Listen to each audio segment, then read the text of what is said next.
ദൈവവചനത്തിൽ നിന്ന് പൊതുവെ ഈ ക്ലാസ്സിൻ്റെ ഒടുവിൽ വരെ ചിന്തിക്കാവുന്ന 2 വാക്യങ്ങൾ മുഖവരിയായി വായിക്കും. ഇന്നത്തേക്കല്ല, ഈ ക്ലാസ് അവസാനിക്കുന്നവരെ ആ 2 വാക്യങ്ങളുടെ എക്സ്പ്ലനേഷൻ ആയിരിക്കും ഇവിടെ തുറന്നുകൊണ്ടിരിക്കുന്നത്. ഓരോ ദിവസവും അത് ദിവസപ്പിറ്റികൾ ഉണ്ടായിരിക്കും. പിന്നെ ഈ ക്ലാസ്സിൻ്റെ ഒരു മുഖവരി ദിവസമാണ്. പ്രധാനമായി അറിയേണ്ട അത്യാവശ്യ കാര്യങ്ങളൊക്കെ അതിനകത്ത് പല വിഷയങ്ങൾ വരും. നാളെ മുതൽ അതിൻ്റെ ഓരോ സബ്ജക്റ്റുകൾ എടുത്ത് പ്രത്യേകം കഴിവുള്ളിടത്തോളം പ്രാർത്ഥനയോടെ തെളിയിക്കാൻ ആഗ്രഹിക്കുന്നു. ഞങ്ങളെ എല്ലാവരെയും ഓർത്ത് ദൈവത്തെ സ്തുതിക്കുന്നു. ഇവിടെ ജയപ്രകാശിനെ നിങ്ങൾക്ക് എല്ലാവർക്കും അറിയാം. ഞാൻ സണ്ണിയിൽ നിന്നാണ് വിളിക്കുന്നത്. 67-7 വരെ ഞാൻ വളഞ്ഞോട്ടം സഭയുടെ ശുശ്രൂഷകനായിരുന്നു. അന്ന് ഞാൻ വിവാഹിതനായിരുന്നുമില്ല. എൻ്റെ കൊച്ചു പ്രായത്തിൽ അവരുടെയൊക്കെ കുടുംബങ്ങൾ എൻ്റെ സ്വന്തം ഭവനം പോലെയും അവരുടെ പിതാവ് എന്നോടുകൂടെ വേലയിൽ വളരെ സഹകരിച്ചയാൾ. അന്ന് സണ്ണിയൊക്കെ വളരെ കുഞ്ഞുങ്ങളാണ്. അങ്ങനെ ഭക്തിയിലും ദൈവത്തിലും ഒക്കെ വളർത്തിയൊക്കെ വളരെ പേര് അമേരിക്കയിൽ അവരുടെ കുടുംബത്തിൽ തന്നെ ധാരാളം പേരുണ്ട്. കണ്ടതിൽ വളരെ സന്തോഷം. നിങ്ങളെല്ലാവരെയും ഓർത്ത് പല പരിചയങ്ങളും അനുഭവങ്ങളും ഒക്കെ ഉണ്ട്. ദൈവം അനുഗ്രഹിക്കട്ടെ. വെളിപ്പാട് പുസ്തകത്തിൻ്റെ 4-ാം അധ്യായം 1-ാം വാക്യവും ദാനിയേലിന്റെ പുസ്തകം 8-ാം അധ്യായം 19-ാം വാക്യവും 2 വാക്യങ്ങൾ ആരംഭമായി വായിക്കണം. പിന്നാലെ അതിന്റെ സമയങ്ങൾ അതിന് വിശദീകരണം തരികയും ചെയ്യാം. വായിച്ചാട്ടെ. അനന്തരം സ്വർഗ്ഗത്തിൽ ഒരു വാതിൽ തുറന്നിരിക്കുന്നത് ഞാൻ കണ്ടു. കാഹളനാദം പോലെ എന്നോട് സംസാരിച്ചു കേട്ട ശബ്ദം എന്നോട്, ഇവിടെ കയറി വരിക, മേലാൽ സംഭവിക്കാനുള്ളത് ഞാൻ നിനക്ക് കാണിച്ചു തരാമെന്ന് കൽപ്പിച്ചു. മതി. അടുത്ത ദാനിയേൽ 8:19. പിന്നെ അവൻ പറഞ്ഞത്, കോപത്തിന്റെ അന്ത്യകാലത്തിൽ സംഭവിക്കാനിരിക്കുന്നത് ഞാൻ നിന്നെ ഗ്രഹിപ്പിക്കും. അത് അന്ത്യകാലത്തേക്കുള്ളതല്ലോ. മതി. ഒരു വാക്ക് പ്രാർത്ഥിക്കാം. കാരണം പ്രതിഫലത്തിലുള്ള ഞങ്ങളുടെ പിതാവായ ദൈവമേ, ജീവന്റെ വചനം ചിന്തിക്കുവാൻ ഞങ്ങൾ ഇവിടെ കടന്നു വന്നിരിക്കുകയാണ്. എല്ലാ തിരുവെടുത്തും ദൈവനിശ്വാസ്യമാണ്. ദൈവത്തിന്റെ മനുഷ്യൻ സകല സൽപ്രവൃത്തിയും തികഞ്ഞവനാകേണ്ടതിന് ഉപദേശത്തിനും ശാസനത്തിനും ക്രമീകരണത്തിനും നീതിയിലെ അഭ്യസനത്തിനുമായി തന്നിരിക്കുന്ന തിരുവചനത്തിനായി സ്തോത്രം. ഈ തിരുവെഴുത്തുകൾ തിരികിതപ്രകാരം അവിടുത്തെ ആത്മാവിനാൽ ചിന്തിക്കുവാനും ഗ്രഹിക്കുവാനും അത് വെളിപ്പെടുത്തുവാനുള്ള ദൈവകൃപ ഇതിന്റെ ആദ്യന്തം അടിയങ്ങൾ നൽകുന്ന പ്രാർത്ഥിക്കുന്നു. സംസാരിക്കുന്ന എളിയവനേതുമില്ല. കർത്താവിന്റെ കരങ്ങൾ കൂടെ ഇരുന്ന് പ്രവർത്തിക്കുകയും സ്വർഗീയമായ ജ്ഞാനത്താലും ദിവ്യമായ ശക്തിയാലും ഇതിന്റെ സത്യങ്ങൾ വെളിപ്പെടുത്തുവാൻ ദൈവം കൃപ ചെയ്യണമേ. ആദ്യ അവസാനം സഹായിക്കണമേ. കൂടി വരുന്ന എല്ലാവരെയും അനുഗ്രഹിക്കണമേ. കൃപയുടെ ബഹുത്വത്തിൽ മറയ്ക്കണമേ. ഇത് ആത്മീയ വർധനയ്ക്ക് എല്ലാവർക്കും കാരണമാക്കി തീർക്കണം. യേശുവിന്റെ നാമത്തിൽ തന്നെ ആമേൻ. ഇവിടെ വായിച്ച 2 വേദവാക്യങ്ങൾ, ഒന്ന് വെളിപ്പാട് പുസ്തകം, ഒന്ന് ദാനിയേൽ. ദൈവവചനത്തിലെ ഏറ്റവും ഗഹനമേറിയ 2 പ്രവചനങ്ങളാണ് പഴയ നിയമത്തിൽ ദാനിയേലും പുതിയ നിയമത്തിലെ വെളിപ്പാട് പുസ്തകം. ഈ 2 പുസ്തകങ്ങളാണ് ആഴമായ ദൈവീക മർമ്മങ്ങൾ, സത്യങ്ങൾ ഉൾക്കൊള്ളുന്നത്. ദാനിയേലിനോട് ദൈവം പറഞ്ഞു, പുസ്തകത്തിന് മുദ്രയിട്ടേരെ, അതിപ്പോൾ സംഭവിക്കേണ്ടതല്ല, അത് അന്ത്യകാലത്തേക്കുള്ളതാണ് എന്ന് പറഞ്ഞ് മുദ്രയിടിച്ചു. എന്നാൽ യോഹന്നാനോട് ദൈവം പറഞ്ഞു, ഈ പുസ്തകത്തിന് മുദ്രയിടരുത്, അത് വേഗത്തിൽ സംഭവിക്കാൻ പോകുന്ന കാര്യങ്ങളാണ്. അപ്പം അതിൻ്റെ വ്യത്യസ്തങ്ങളായ ചിന്തകൾ ഈ 2 പുസ്തകം കൂടെ താരതമ്യം ചെയ്ത് പഠിക്കുവാൻ ആർക്കെങ്കിലും അവസരമുണ്ടായാൽ ഈ 2 പുസ്തകങ്ങളുടെ സമാഹാരം ഒന്ന് തന്നെയാണ്. ദാനിയേലിൽ അതിന് കൊടുത്തിരിക്കുന്ന വാക്ക് കോപത്തിന്റെ അന്ത്യകാലമാണ്. എന്നാൽ വെളിപ്പാട് പുസ്തകത്തിൽ അത് ആഴ്ചവട്ടത്തിന്റെ കണക്കിൽ ഒടുവിലത്തെ ഒരാഴ്ചവട്ടം 7 വർഷത്തെ കാര്യപരിപാടികളാണ്. ആ കാര്യപരിപാടികൾ കോപത്തിന്റെ അന്ത്യകാല സംഭവങ്ങളും. കുറച്ചൊക്കെ സമയ ഉചിതമായിട്ട് അത് എടുക്കാതിരിക്കുകയും. ബൈബിൾ ക്ലാസ്സിനെ കുറിച്ച് പഠിക്കുമ്പോൾ സാധാരണ നമ്മുടെ നാട്ടിൽ നിന്ന് വന്ന പഴയ ആൾക്കാർക്കേ അറിയത്തുള്ളൂ. ഞാൻ ഈ പറയുന്ന പോയോ ഒരോലക്കെട്ടിൻ്റെ ആകൃതി, ആ ഓലയുടെ ചുവടെന്ന് പറയുന്നത് കൈപ്പിടിയിൽ ഊതുന്നു. അതിൻ്റെ ഒടുവിൽ വരുന്ന പഞ്ചാടിയിലെ ഗുണ അതും കൈപ്പിടി ഊതി. ഇതിൻ്റെ നടുവെന്ന് പറഞ്ഞാൽ അല്പം ബൃഹത്തായതാണ്, അത് വർധനവിലുള്ള എന്ന് പറഞ്ഞ പോലെ ഒരു മുഖവരിയിൽ ആരംഭിച്ച് അതിൻ്റെ കൺക്ലൂഷനിൽ വരുമ്പോൾ ഒരു ടൈപ്പ് ഞാനത് പറഞ്ഞു എന്നേ ഉള്ളൂ. പുറമേയായി ആദ്യം പറയുന്നത് ഈ ദൈവവചനം അതുമായി തിരുവെഴുത്ത് എന്താണ്, അതിൻ്റെ പ്രത്യേകത എന്താണ്, അതിൽ ദൈവനിശ്വാസ്യത എന്താണ്, ഈ കാര്യങ്ങൾ അറിഞ്ഞിട്ട് വേണം അതിനകത്തെ സത്യം പഠിക്കാൻ. അതുകൊണ്ട് ദൈവീക തിരുവെഴുത്തുകളുടെ പ്രാധാന്യവും ദൈവത്താൽ ഉച്ഛസിക്കപ്പെട്ട തിരുവെഴുത്തുകളുടെ ബഹുവിധ അനുഗ്രഹങ്ങളും ദൈവശക്തിയും നമ്മളിതിൽ ആദ്യം ഒരു ചെറിയ മുഖവരേ ഉള്ളൂ. കാരണം സമയത്തിൻ്റെ വലിയ അനുസരിച്ച് ചെയ്യാൻ പോകും. അതുകൊണ്ട് ഞാൻ അതിലോട്ട് കടന്നിട്ട് ഈ ബൈബിളിനെ കുറിച്ച് അഥവാ ദൈവവചനത്തിൽ അല്പം ചില വാക്കുകൾ നിങ്ങളെ ഓർപ്പിച്ച് അത് നമുക്ക് പഠിക്കാം. ലോകത്തിൽ കോടിക്കണക്കിന് പുസ്തകങ്ങളുണ്ട്. ജ്ഞാനത്തിനൊത്തവണ്ണം എല്ലാവരും അവരോട് കഴിയുന്നൊക്കെ എഴുതി വെച്ചിട്ടുണ്ട്. അത് അവരുടെ പുസ്തകമാണ്. അത് ഏതൊരു വ്യക്തിയെ പരാമർശിക്കുന്നു. അത് നമ്മുടെ രാഷ്ട്രതലവനായിരുന്ന രാജേന്ദ്ര പ്രസാദ് എഴുതിയ പല പുസ്തകങ്ങളുണ്ട്, വളരെ ലോകവിഖ്യാതി നേടിയ. അതുപോലെ എഴുത്തുകാരെന്നുള്ള നിലയിൽ എഴുതിയ പുസ്തകങ്ങളുണ്ട്. തിയോളജിയിൽ ഇതൊക്കെ നല്ലതാണ്. പക്ഷെ തിരുവെഴുത്തെന്ന് പറയാവുന്ന ഒറ്റ പുസ്തകമേ ഉള്ളൂ, അത് ദൈവവചനം. അത് ലോകത്തിലെ സെനറ്റുകളോ അല്ലെങ്കിൽ സമിതികളോ പാസാക്കിയതോ ഒക്കെ ആയിരിക്കും പല പുസ്തകങ്ങൾ ഇവിടെ. പക്ഷെ ഇതല്ല. ലോകവും ലോകക്കാരുമായി ബന്ധപ്പെടാത്ത സ്വർഗത്തിൽ എന്നും എന്നേക്ക് സ്ഥിരപ്പെടുത്തിയ പുസ്തകമാണ് നമ്മൾ പഠിക്കുന്നത് പറഞ്ഞു. അപ്പോൾ അങ്ങനെയെങ്കിൽ ആ തിരുവെഴുത്തുകളുടെ പ്രാധാന്യം നമ്മൾ എന്തിനാ പഠിക്കുന്നത്? 2 തിമോത്തിയോസ് 3:16 വാക്യങ്ങൾ റെഫർ ചെയ്ത് തരുന്നത് ഇപ്പോഴൊരു വായിക്കാനെല്ലാം ഒത്തില്ലെങ്കിലും നിങ്ങൾക്കത് പിൻപഠനത്തിന് ഈ വാക്യങ്ങളെ സഹായിക്കുന്നത്. ഞാൻ തിരുവെഴുത്ത് കൊണ്ട് വ്യാഖ്യാനിക്കുന്ന ശൈലിയാണ് ആദ്യം മുതൽ സ്വീകരിച്ചത്. പലരുടെ തോട്ട്സ് ഒന്നും ഞാൻ ഇതിന് കഴിവുകൊണ്ട് ഉപയോഗിക്കത്തില്ല. അതേ തോട്ട്സ് അല്ല നമ്മുടെ വിഷയം. ദൈവകൽപ്പന വചനം കൊണ്ട് തന്നെ അത് തെളിയിക്കപ്പെടുന്നതാണ്. കർത്താവ് കാണിച്ച മാതൃക, അപ്പോസ്തലന്മാർ കാണിച്ച മാതൃകയാണ്. വചനം കൊണ്ട് തെളിയിക്കുക. അതുകൊണ്ട് ആ നിലയിലാണ് നമ്മളിത് പഠിക്കേണ്ടത്. ഞാൻ ഈ പറഞ്ഞ വാക്യം നിങ്ങൾ വായിക്കാമെങ്കിൽ വായിക്കാൻ ഞാനങ്ങ് പറയാം. എല്ലാ തിരുവെഴുത്തും എല്ലാ തിരുവെഴുത്തെന്നാണ് ആ പേര് കിട്ടിയിരിക്കുന്ന ഒരു പുസ്തകം ബൈബിളിൽ. ഇത് തിരുവെഴുത്താണ്, ദൈവവചനമാണ്. എല്ലാ തിരുവെഴുത്തും ദൈവനിശ്വാസ്യം എന്ന് പറഞ്ഞാൽ ദൈവത്താൽ ശ്വസിക്കപ്പെട്ടത് എന്ന് പറഞ്ഞാൽ ദൈവാത്മാവിന്റെ വ്യാപാര ശക്തി കൂടാതെ അനുമതിയില്ലാതെ ഒരു വാക്കും ഇതിന് പുറത്തു വന്നിട്ടില്ല. അതാണ് ദൈവനിശ്വാസ്യമാകയാൽ ദൈവത്തിന്റെ മനുഷ്യൻ ലോകക്കാരുടെ കാര്യമല്ല. സകല സൽപ്രവർത്തിക്കും വക പ്രാപിച്ച് തികഞ്ഞവനാകുവാൻ എന്തിന് വചനം പഠിക്കുന്നു? നമ്മെ ദൈവസന്നിധി തികഞ്ഞവരാക്കുവാൻ ദൈവവചനത്തിനു മാത്രമേ സാധിക്കൂ. നൂതന ഉപദേശങ്ങൾ പലതിനെയും പതറിച്ച് ചിതറിച്ചപ്പോൾ തിരുവെഴുത്ത് നമ്മെ ഇത്രത്തോളം ഉറപ്പിച്ച് നിർത്തിയതോർത്ത് ആ തിരുവെഴുത്തിന്റെ സാധ്യതയോർ ദൈവത്തിന് സ്തോത്രം ചെയ്യണം. ദൈവവിശ്വാസ്യമാകാൻ ദൈവത്തിന് മനുഷ്യൻ സകല സൽപ്രവർത്തിക്കും വക പ്രാപിച്ച് തികഞ്ഞവനാകേണ്ടതിന് ഒന്ന് ഉപദേശമില്ലാതൊരു സഭ ഉണ്ടാകുകയില്ല. ഉണ്ടായാൽ സഭയല്ലത്. അപ്പോൾ നമ്മുടെ സഭയ്ക്ക് അടിസ്ഥാനപരമായി ഉപദേശമുണ്ട് ദൈവസഭയ്ക്ക്. അപ്പോൾ ആ ഉപദേശത്തിനും പിന്നെ ശാസനം.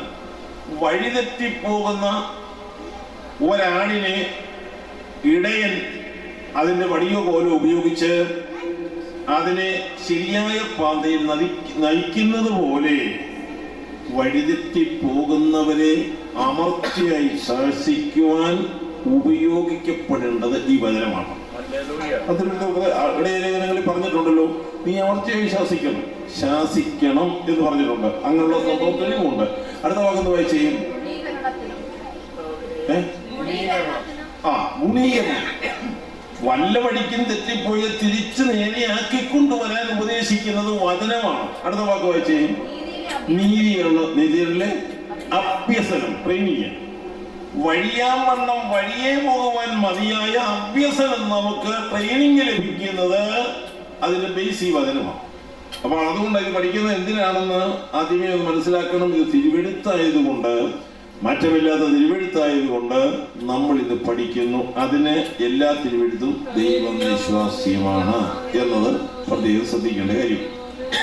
ഇനിയും തിരുവെഴുത്തുകളെ കുറിച്ചുള്ള പഠനത്തിലേക്ക് നമ്മൾ കടക്കുമ്പോൾ നിങ്ങളുടെ കയ്യിലിരിക്കുന്ന പുസ്തകത്തിന്റെ പുറംതാളിൽ മലയാളത്തിൽ എഴുതപ്പെട്ടിരിക്കുന്ന പേരെന്തുവാ?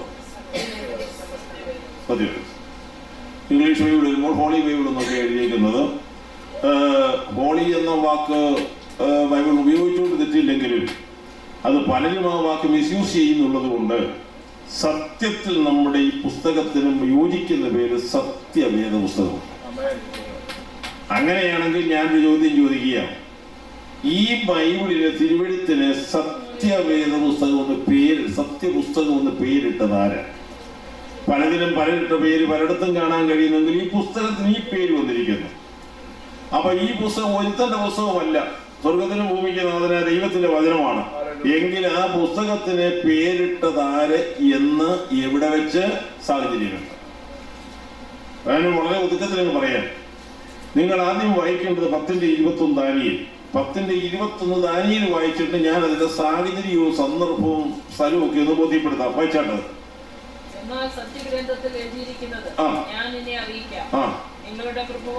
നിൽക്കട്ടെ, നിർത്തലേ മതി.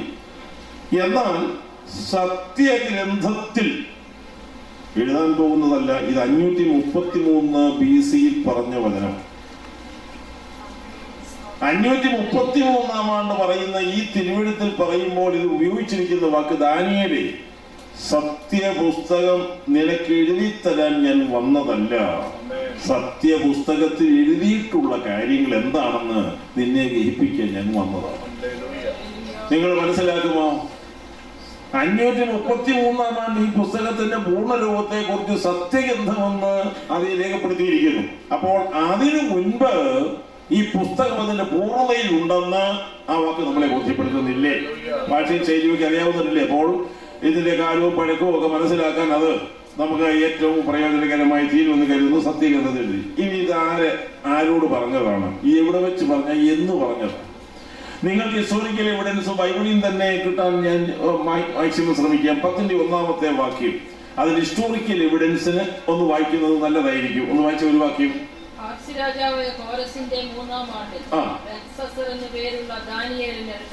വെളിപ്പെട്ടു നിൽക്കട്ടെ, അതിന് വർഷമാണ്. പാഴ്സി രാജാവായ കോരശിന്റെ 3-ാം ആണ്ട്. രാജാക്കന്മാരുടെ പരിപാടിയിലോട്ട് ഞാൻ പോകുന്നില്ല, അതൊക്കെ ദീർഘമായ ചരിത്രങ്ങളാണ്. 538 വരെ വാണരുളിയതായ രാജാവ് ബെൽസസാറാണ്. ചില വർഷമേ ഉള്ളൂ. ബെൽസസാറിന്റെ പുറകിൽ വാണിരുന്ന രാജാവ് ഏബിൽ മെരോദക്കാണ്. ഏബിൽ മെരോദക്കിന് പുറകിൽ 48 വർഷം ഭരിച്ചത് നെബൂഖദ്നേസറാണ്. അപ്പൊ നെബൂഖദ്നേസറിന്റെ കാലം കഴിഞ്ഞു, ഏബിൽ മെരോദക്കിന്റെ കാലവും ഒക്കെ കഴിഞ്ഞ് നെബൂഖദ്നേസറിന്റെ കാലം അഥവാ ബെൽസസറിന്റെ വാഴ്ചയുടെ ഏറ്റവും ഒടുവിലത്തെ സമയം 538 ജൂൺ മാസം 29 രാത്രിയിൽ പേർഷ്യൻ സൈന്യം, മലനാടിന്റെ സൈന്യം വന്ന് ബാബിലോണെ ആക്രമിച്ച് കീഴ്പ്പെടുത്തി സ്ഥാപിച്ച സാമ്രാജ്യമാണ് മേദ്യ പേർഷ്യ സാമ്രാജ്യം. അതിന്റെ ഒന്നാമത്തെ ചക്രവർത്തി 62 വയസ്സുള്ള ദരിയാവേശ് എന്ന് പറയുന്ന മേദ്യനാണ്. അത് കോരശിന്റെ അമ്മായിപ്പനായതുകൊണ്ട് ഇവർ രണ്ടുപേരും കൂടിയാണ് ഇത് സെറ്റപ്പ് ചെയ്തത്.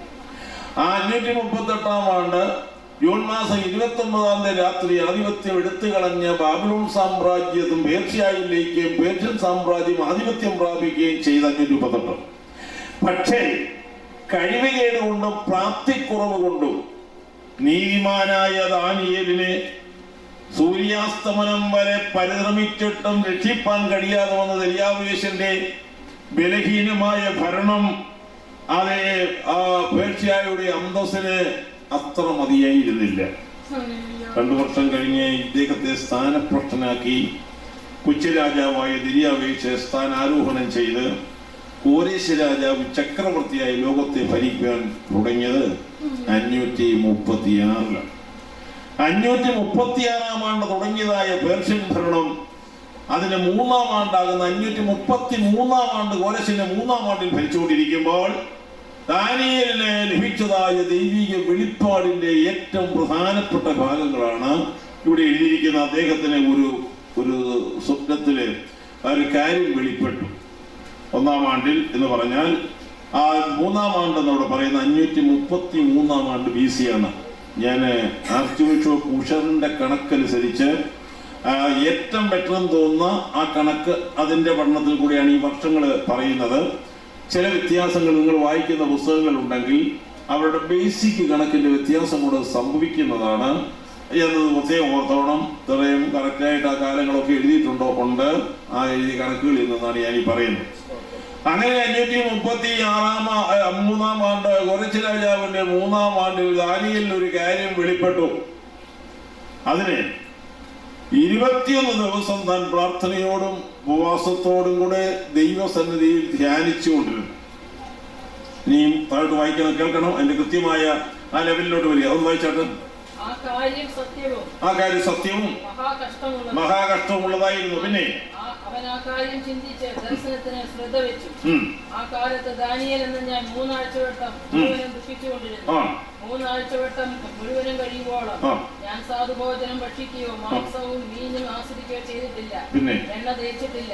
എന്നാൽ 1-ാം മാസം 24-ാം തീയതി ഞാൻ കിത്തക്കേൽ എന്ന മഹാനദി തീരത്തിരിക്കെ തലപൊക്കി നോക്കിയപ്പോൾ 1-ാം മാസം 24-ാം തീയതി 531 പറഞ്ഞല്ലോ.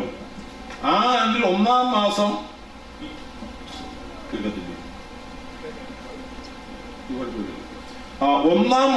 24-ാം തീയതി ഹിദ്ദേക്കൽ എന്ന നദി എന്ന് പറയുന്നത്, ഈ പറയുന്നത് ഒന്നും ഇമാജിനേഷൻ അല്ല.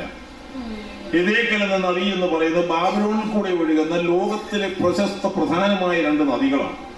ഭൂമിശാസ്ത്ര പഠനത്തിൽ മനസ്സിലാകും. ഹിദ്ദേക്കൽ എന്നും ഫ്രാത്ത് എന്നും മലയാളത്തിൽ പറയും. ടൈഗ്രീസ് എന്നും യൂഫ്രട്ടീസ് എന്നും ഇംഗ്ലീഷിൽ പറയും. നിങ്ങൾക്ക് കുറെ കൂടെ പരിചയം അതായിരിക്കും. അപ്പോൾ ഹിദ്ദേക്കൽ ടൈഗ്രീസും ഫ്രാത്ത് യൂഫ്രട്ടീസുമാണ്. ഈ നദികൾ ഇന്ന് ബാബിലോണിൽ കൂടിയാണ് ഒഴുകുന്നത്. 1850 നാഴിക നീളമുള്ളതായ നദികളാണിവ. അതിന്റെ പ്രത്യേകത പറഞ്ഞാൽ, ദൈവം ഏദൻ തോട്ടത്തെ നനയ്ക്കാൻ പ്ലാൻ ചെയ്ത ഇറിഗേഷൻ പദ്ധതിയിൽ ഒരു നദി പുറപ്പെട്ടു. മഞ്ഞുകൊണ്ട് നനച്ചാൽ പോരായിരുന്നു, തമ്പുരാൻ ചെയ്ത കാര്യമാണ്. അതേ ഏദൻ തോട്ടത്തെ നനയ്ക്കാൻ നദി പുറപ്പെട്ടു. ആ ഒരു നദിക്ക് 4 ശാഖയുണ്ട്. ആ ഏദൻ തോട്ടത്തെ നനപ്പാൻ ദൈവം ഉളവാക്കിയ നദിയിലെ ഫ്രാത്തും ഹിദ്ദേക്കൽ ഉണ്ടെന്ന് ഉൽപ്പത്തി ആദ്യ പാഠത്തിൽ കാണാൻ കഴിയുന്നു. പീശോൻ ഗീഹോൻ എന്ന 2 നദികൾ ജലപ്രളയത്തോടുകൂടെ സ്ഥാനത്യാഗം വന്നിട്ടുണ്ട്. ഇപ്പോൾ ഏത് പേരില്ല അറിഞ്ഞുകൂടാ, കാരണം വ്യക്തമാകുന്നില്ല. അതുകൊണ്ട് ഈ 2 നദികൾ ഏദൻ തോട്ടത്തിൽ നിന്ന് പുറപ്പെട്ടത്. ഏദനെ നനയ്ക്കുവാൻ ദൈവ സജ്ജമാക്കിയ സജ്ജീകരണങ്ങളിലെ ഒരു പ്രധാന കണ്ണിയാണ് ഈ 2 നദികൾ എന്നുള്ളത്. ആദ്യം ഒരു നദി ഹിദ്ദേക്കൽ, അതും ബാബിലോണിൽ കൂടെ എഴുതുന്നത്. ആ ബാബിലോണിൽ കൂടെ വന്ന ഹിദ്ദേക്കൽ എന്ന നദിയിലെ 533-ാം ആണ്ട് 1-ാം മാസം 24-ാം തീയതി ദാനിയേൽ എന്ന ദൈവത്തിൽ ഇരിക്കുമ്പോൾ അദ്ദേഹത്തിന് വെളിപ്പെട്ട ഒട്ടുവളയിലെ കാര്യങ്ങളുണ്ട്. എന്നാൽ അതെല്ലാം ഇപ്പോഴവിടെ നിൽക്കട്ടെ. അതൊക്കെ വ്യാഖ്യാനിക്കാൻ തുടങ്ങിയാൽ നമുക്ക് എങ്ങും ചെന്നെത്താൻ ഒക്കുകയില്ല. അത് കഴിഞ്ഞ് അവര് തമ്മിൽ സംഭാഷണം നടത്തിയപ്പോൾ ദാനിയേലിനോട് കാര്യവിവരം ഗ്രഹിപ്പിക്കുവാൻ വന്ന, അഥവാ തിരുവെഴുത്തിലെ പുസ്തകത്തിലെ വിഷയങ്ങൾ അതെ മുന്നമേ അറിയിക്കാൻ വന്ന വ്യക്തിയുടെ അംഗവർണ്ണനയോടെ പറഞ്ഞു തരാം. 4-ാം വാക്യം വായിച്ചാട്ട്. ഹിദ്ദേക്കൽ നദീതീരത്ത് ഞാൻ ഇരിക്കയിൽ ശണവസ്ത്രം ധരിച്ചും. എന്നാൽ 1-ാം മാസം 24-ാം തീയതി ഞാൻ ഹിദ്ദേക്കൽ എന്ന മഹാനദിയിൽ തലപൊക്കി നോക്കിയപ്പോൾ ശണവസ്ത്രം ധരിച്ചും അരയ്ക്ക് ഊഹാസ്തംഗങ്ങളുള്ള കച്ച കെട്ടിയിരിക്കുന്ന ഒരു പുരുഷനെ കണ്ടു. അടുത്തത്, അവന്റെ ദേഹം ഗോമേതകം പോലെയായിരുന്നു. പിന്നെ മുഖം മിന്നൽ പ്രകാശം പോലെയായിരുന്നു. അടുത്തത്, അവന്റെ കണ്ണ് തീപ്പന്തം പോലെയായിരുന്നു. അടുത്തത്, ഭുജങ്ങളും കാലുകളും എനിക്ക് നാമവർണ്ണം പോലെയായിരുന്നു. അടുത്തത്, അവന്റെ വാക്കുകളുടെ ശബ്ദം വലിയ പുരുഷാരത്തിന്റെ ആരവം പോലെയായിരുന്നു. ആരാന്ന് മനസ്സിലായോ? ഞാനങ്ങ് വ്യാഖ്യാനിച്ചെന്ന് തരാൻ വാക്യം. വെളിപ്പാട് 1:12 മുതൽ നിങ്ങൾ നോക്കിയാട്ട് ഇത് ആരാണെന്ന്. അത് ഈ വാക്യങ്ങൾ അധികം വായിക്കാൻ നിവൃത്തിയില്ലാത്തതുകൊണ്ട് ഞാൻ ചിലപ്പോൾ വാക്യങ്ങൾ പറഞ്ഞു പോകും. പത്മോസിൽ യോഹന്നാന് വെളിപ്പെട്ട ക്രിസ്തുവിന്റെ അംഗവർണ്ണന എഴുതിയിരിക്കുന്നത്, മഹുദ്ധീകരിക്കപ്പെട്ട ക്രിസ്തുവിന്റെ അംഗവർണ്ണന വെളിപ്പാട് 1:12 മുതലാണ്. ഈ പറഞ്ഞ കാര്യങ്ങൾക്ക് വാക്കുകളുടെ ഭേദഗതി പര്യായ പദമേ ഉള്ളൂ, ബാക്കിയെല്ലാം ഒന്ന് തന്നെയാണ്. അവന്റെ കണ്ണിന് അഗ്നിജ്വാലയിൽ വെളിപ്പാട് പറയുന്നു.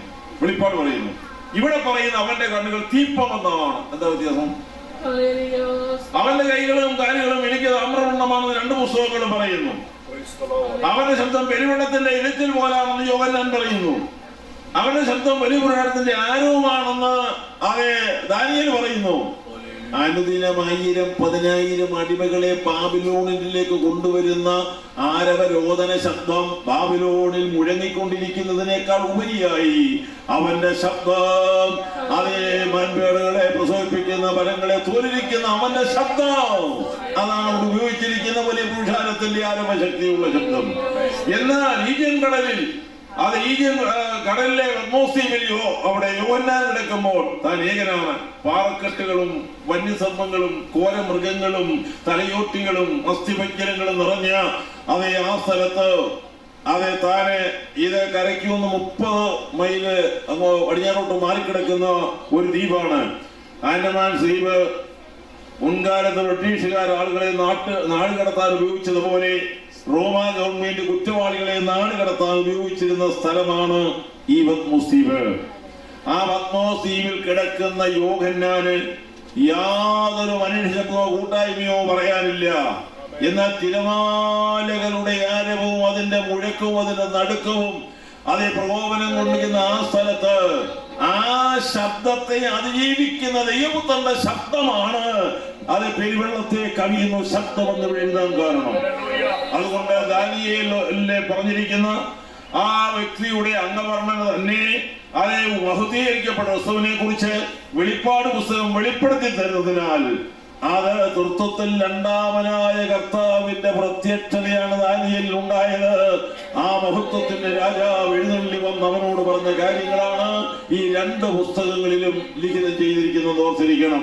അപ്പോൾ അത് എഴുതപ്പെട്ട പുസ്തകത്തിൽ നിന്ന് ദാനിയേലിന് പറഞ്ഞു കൊടുത്ത ദൈവവചനം വചനമായ കർത്താവ് തന്നെയാണ്. നിവർത്തിയുള്ളൂ. അടുത്തത് ഈ പുസ്തകം ദൈവവചനം മനുഷ്യകരങ്ങളിൽ എങ്ങനെ വന്നീരും? അതിനെക്കുറിച്ച് 2 വാക്ക് പറഞ്ഞാലും കുഴപ്പമൊന്നുമില്ല. പല സൈസിൽ പലയിടത്ത് പലത് പറയും. വചനം ഒന്ന് പറയാം.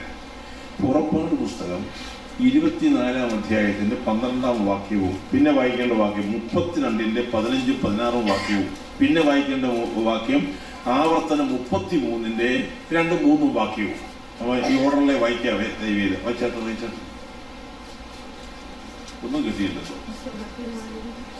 പിന്നെ യഹോവ മോശയോട്, നീ എന്റെ അടുക്കൽ പർവ്വതത്തിൽ കയറുവെന്ന് അവിടെ ഇരിക്കാം. ഞാൻ നിനക്ക് കൽപ്പനകളും നീ അവരെ ഉപദേശിക്കേണ്ടതിന് ഞാൻ എഴുതിയ ന്യായപ്രമാണവും കൽപ്പനകളും തരുമെന്ന് അരുളിച്ചെയ്തു. അങ്ങനെ മോശ അവന്റെ ശുശ്രൂഷക്കാരനായ യോശുവ എഴുന്നേറ്റ് മോശയെ ദൈവത്തിന്റെ പർവ്വതത്തിൽ കയറി. ദൈവത്തിന്റെ പർവ്വതത്തിൽ മോശ കയറി ചെല്ലാൻ ദൈവം പറഞ്ഞു. സത്യത്തില് ഈ പിള്ളേരെ എഴുതി കാണിച്ച് പഠിപ്പിക്കുന്ന പോലെ പഠിപ്പിക്കേണ്ട ഒരാളല്ല മോശ. മിസ്രൈമിലെ സർവജ്ഞാനം എന്ന് പറഞ്ഞാൽ എത്ര PhD ഉണ്ടോ അതെല്ലാം കഴിഞ്ഞത്. 40 വയസ്സ് വരെ പഠിക്കാവുന്നെല്ലാം പഠിച്ചത്. അവൻ ലോക വ്യവസ്ഥ പ്രകാരം ജ്ഞാനികളിൽ ജ്ഞാനിയായ ഈ മനുഷ്യനോട് ദൈവം പറഞ്ഞു, പർവ്വതത്തിൽ കയറി ഒന്ന് എന്റെ അടുക്കൽ അവിടെ ഇരിക്കാൻ പറഞ്ഞു. കമ്പും കോലും എടുത്തു വരികയും കടലാസം ഒന്നും കൊണ്ടുവരാൻ പറഞ്ഞില്ല. നീ ഇങ്ങ് വന്നേച്ചാ. എന്തിനാ വരുന്നേ? കാര്യം പറഞ്ഞ പിടി കിട്ടിയാലും വാക്യത്തിനകത്തുണ്ടൊന്ന് ശ്രദ്ധിച്ചാൽ മതി. എന്റെ ജനത്തെ നീ ഉപദേശിക്കേണ്ടതിന് ഞാൻ എഴുതിയ ന്യായപ്രമാണവും ഞാൻ എഴുതിയ കൽപ്പനകളും നിനക്ക് തരണം. ദൈവവചനം ആരെഴുതി എവിടുന്ന് വന്നെന്നൊന്ന് ഓർക്കാൻ പറയുക. നിങ്ങൾ വായിക്കുന്ന ചില പുസ്തകങ്ങൾ അതിനെ വാട്ടിക്കൂട്ടി ദൈവത്തിൽ അതിനെ അന്യപ്പെടുത്തുവാൻ ശ്രമിക്കുന്ന ഈ തലമുറയ്ക്കകത്ത് അബദ്ധം പറ്റാതെ ന്യായമായി വിശ്വസിക്കണം. ഇത് ദൈവത്തിന്റെ വായിൽ നിന്ന് ദൈവത്തിന്റെ കയ്യാൽ എഴുതി കൊടുത്ത പുസ്തകമാണ് നമുക്ക് ദൈവം പഠിക്കാനും ഗ്രഹിക്കാനും തന്നിരിക്കുന്നത്. വാക്യം അതുപോലെ തന്നെ ഉള്ളതുകൊണ്ട് അത് ഞാൻ ദൈവത്തെ സ്തുതിക്കുന്നു. അങ്ങനെ തന്നെ മോശയോട് ദൈവം പറഞ്ഞു, ഞാൻ എഴുതിത്തരാം. എന്താ എഴുതുന്നേ? എന്റെ ജനമായ ഇസ്രായേലിനെ നീ പഠിപ്പിക്കേണ്ടതും ഉപദേശിക്കേണ്ടതും നീ മിസ്രൈമിൽ പഠിച്ചതിന്റെ ചില്ലറയൊന്നും അങ്ങോട്ട് കേൾക്കണ്ട. ഞാൻ ഈ പഠിപ്പിക്കുന്നതും മാത്രം എന്റെ ജനത്തെ പഠിപ്പിച്ചാൽ മതി. സഹോദരന്മാരെ, പഠിത്തമൊക്കെ ഏറിയാൽ നല്ലതാ, കുഴപ്പമൊന്നുമില്ല. എത്ര PhD ഉണ്ടെങ്കിലും BD ഉണ്ടെങ്കിലും അതിനപ്പുറത്തുണ്ടെങ്കിലും ഈ തോട്ട്സും ചപ്പും പുല്ലുമല്ല ജനത്തെ പഠിപ്പിക്കേണ്ടത്. ജനത്തെ പഠിപ്പിക്കേണ്ടത് കറയില്ലാത്ത ദൈവത്തിന്റെ വചനം തന്നെയാകാവൂ എന്നാദ്യം ദൈവം നിർദ്ദേശം കൊടുത്തിട്ടുണ്ട് നിങ്ങൾക്ക്. പക്ഷേ നമ്മുടെ അറിവിലൊക്കെ PhD എല്ലാം കഴിഞ്ഞെന്ന് പറയുമ്പോൾ സകലവും തോന്നി സ്വർഗവും കഴിഞ്ഞ് വന്നാണെന്ന് തോന്നിപ്പോവും. ഇത് പലപ്പോഴും പലരുടെയും പഠിത്തങ്ങള് സെമിനാരികൾ സെമിത്തേരി പോലെ എന്ന് പറഞ്ഞാൽ അവിടെ കൊണ്ട് കുഴിച്ചിടാനേ അത് കൊള്ളത്തുള്ളൂ. പല സെമിനാരികളിൽ ദൈവവിശ്വാസം ഉള്ളവരല്ല. അവർ ദൈവത്തെ കുറിച്ച് പറയുന്നത് പോലെ പറയുന്നില്ല, പഠിപ്പിക്കുന്നില്ല. ഞാൻ കൽക്കട്ടായി പഠിച്ചുകൊണ്ടിരിക്കുന്ന കാലത്ത് സറാംപൂരിൽ നിന്നൊരു 10-16 പിള്ളേർ വോക്കൗട്ട് ചെയ്ത് കൽക്കട്ടായി വന്നു. അപ്പൊ കൽക്കട്ട ടൗണില് കൽക്കട്ട കോളേജ് ഞാൻ പഠിച്ചുകൊണ്ടിരിക്കുന്ന സമയമാണ്. അവരോട് വന്ന് ഉച്ച കഴിഞ്ഞ് ഞങ്ങള് ലൈബ്രറിയിലൊക്കെ വായിക്കേണ്ട സമയം അവർ വന്ന് അവരുടെ കുശലപ്രശ്നമൊക്കെ നടത്തി. അപ്പോൾ ഇന്ന് ക്ലാസ് ഇല്ലായിരുന്നു എന്ന് ചോദിച്ചപ്പോൾ പറഞ്ഞത്, അതെ ഇന്ന് ക്ലാസ് ഉണ്ടായിരുന്നു, ഞങ്ങൾ ക്ലാസ്സിൽ നിന്ന് വർക്കൗട്ട് ചെയ്ത കാര്യം എന്താ, ഞങ്ങളെ ഇന്ന് രാവിലെ പഠിപ്പിച്ച പ്രൊഫസർ പഠിപ്പിച്ചു യേശുക്രിസ്തുവിന്റെ അസ്ഥിവജ്ഞതങ്ങൾ കാലതാമസം കൂടാതെ പലസ്തീൻ നാട്ടിൽ നിന്ന് തോണ്ടിയെടുക്കുന്ന കാലം അതിവിദൂര ഭാവിയിൽ എത്തുകയില്ല, അത് ഉടനെ നടക്കുമെന്ന്.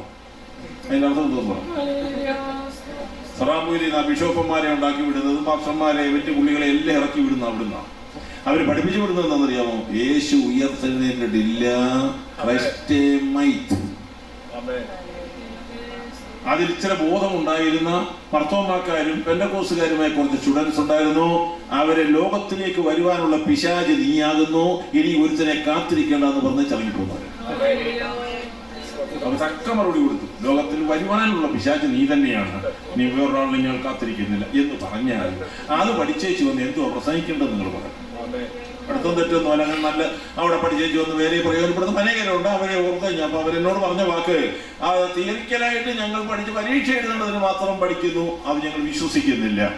അതെ, വണക്കാരയിലെ സ്ഥാപനത്തിൽ കോയിസാർ പറയും, പലയിടത്തും പഠിച്ചേച്ചു വന്നു ഇവിടെ പ്രയോഗമാക്കി ഉപദേശിച്ചേക്കല്ലേ, വേണേ പരീക്ഷ എഴുതിക്കോണം.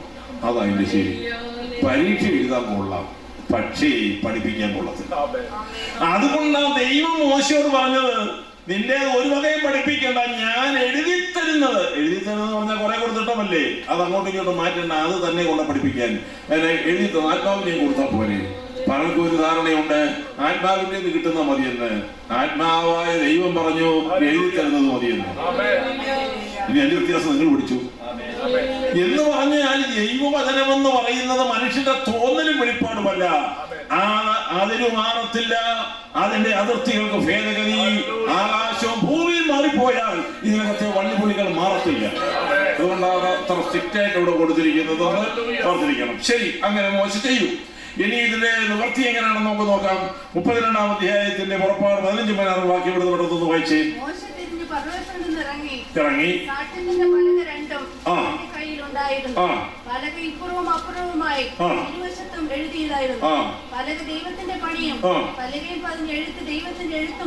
മതി, പിടികിട്ടിയില്ല.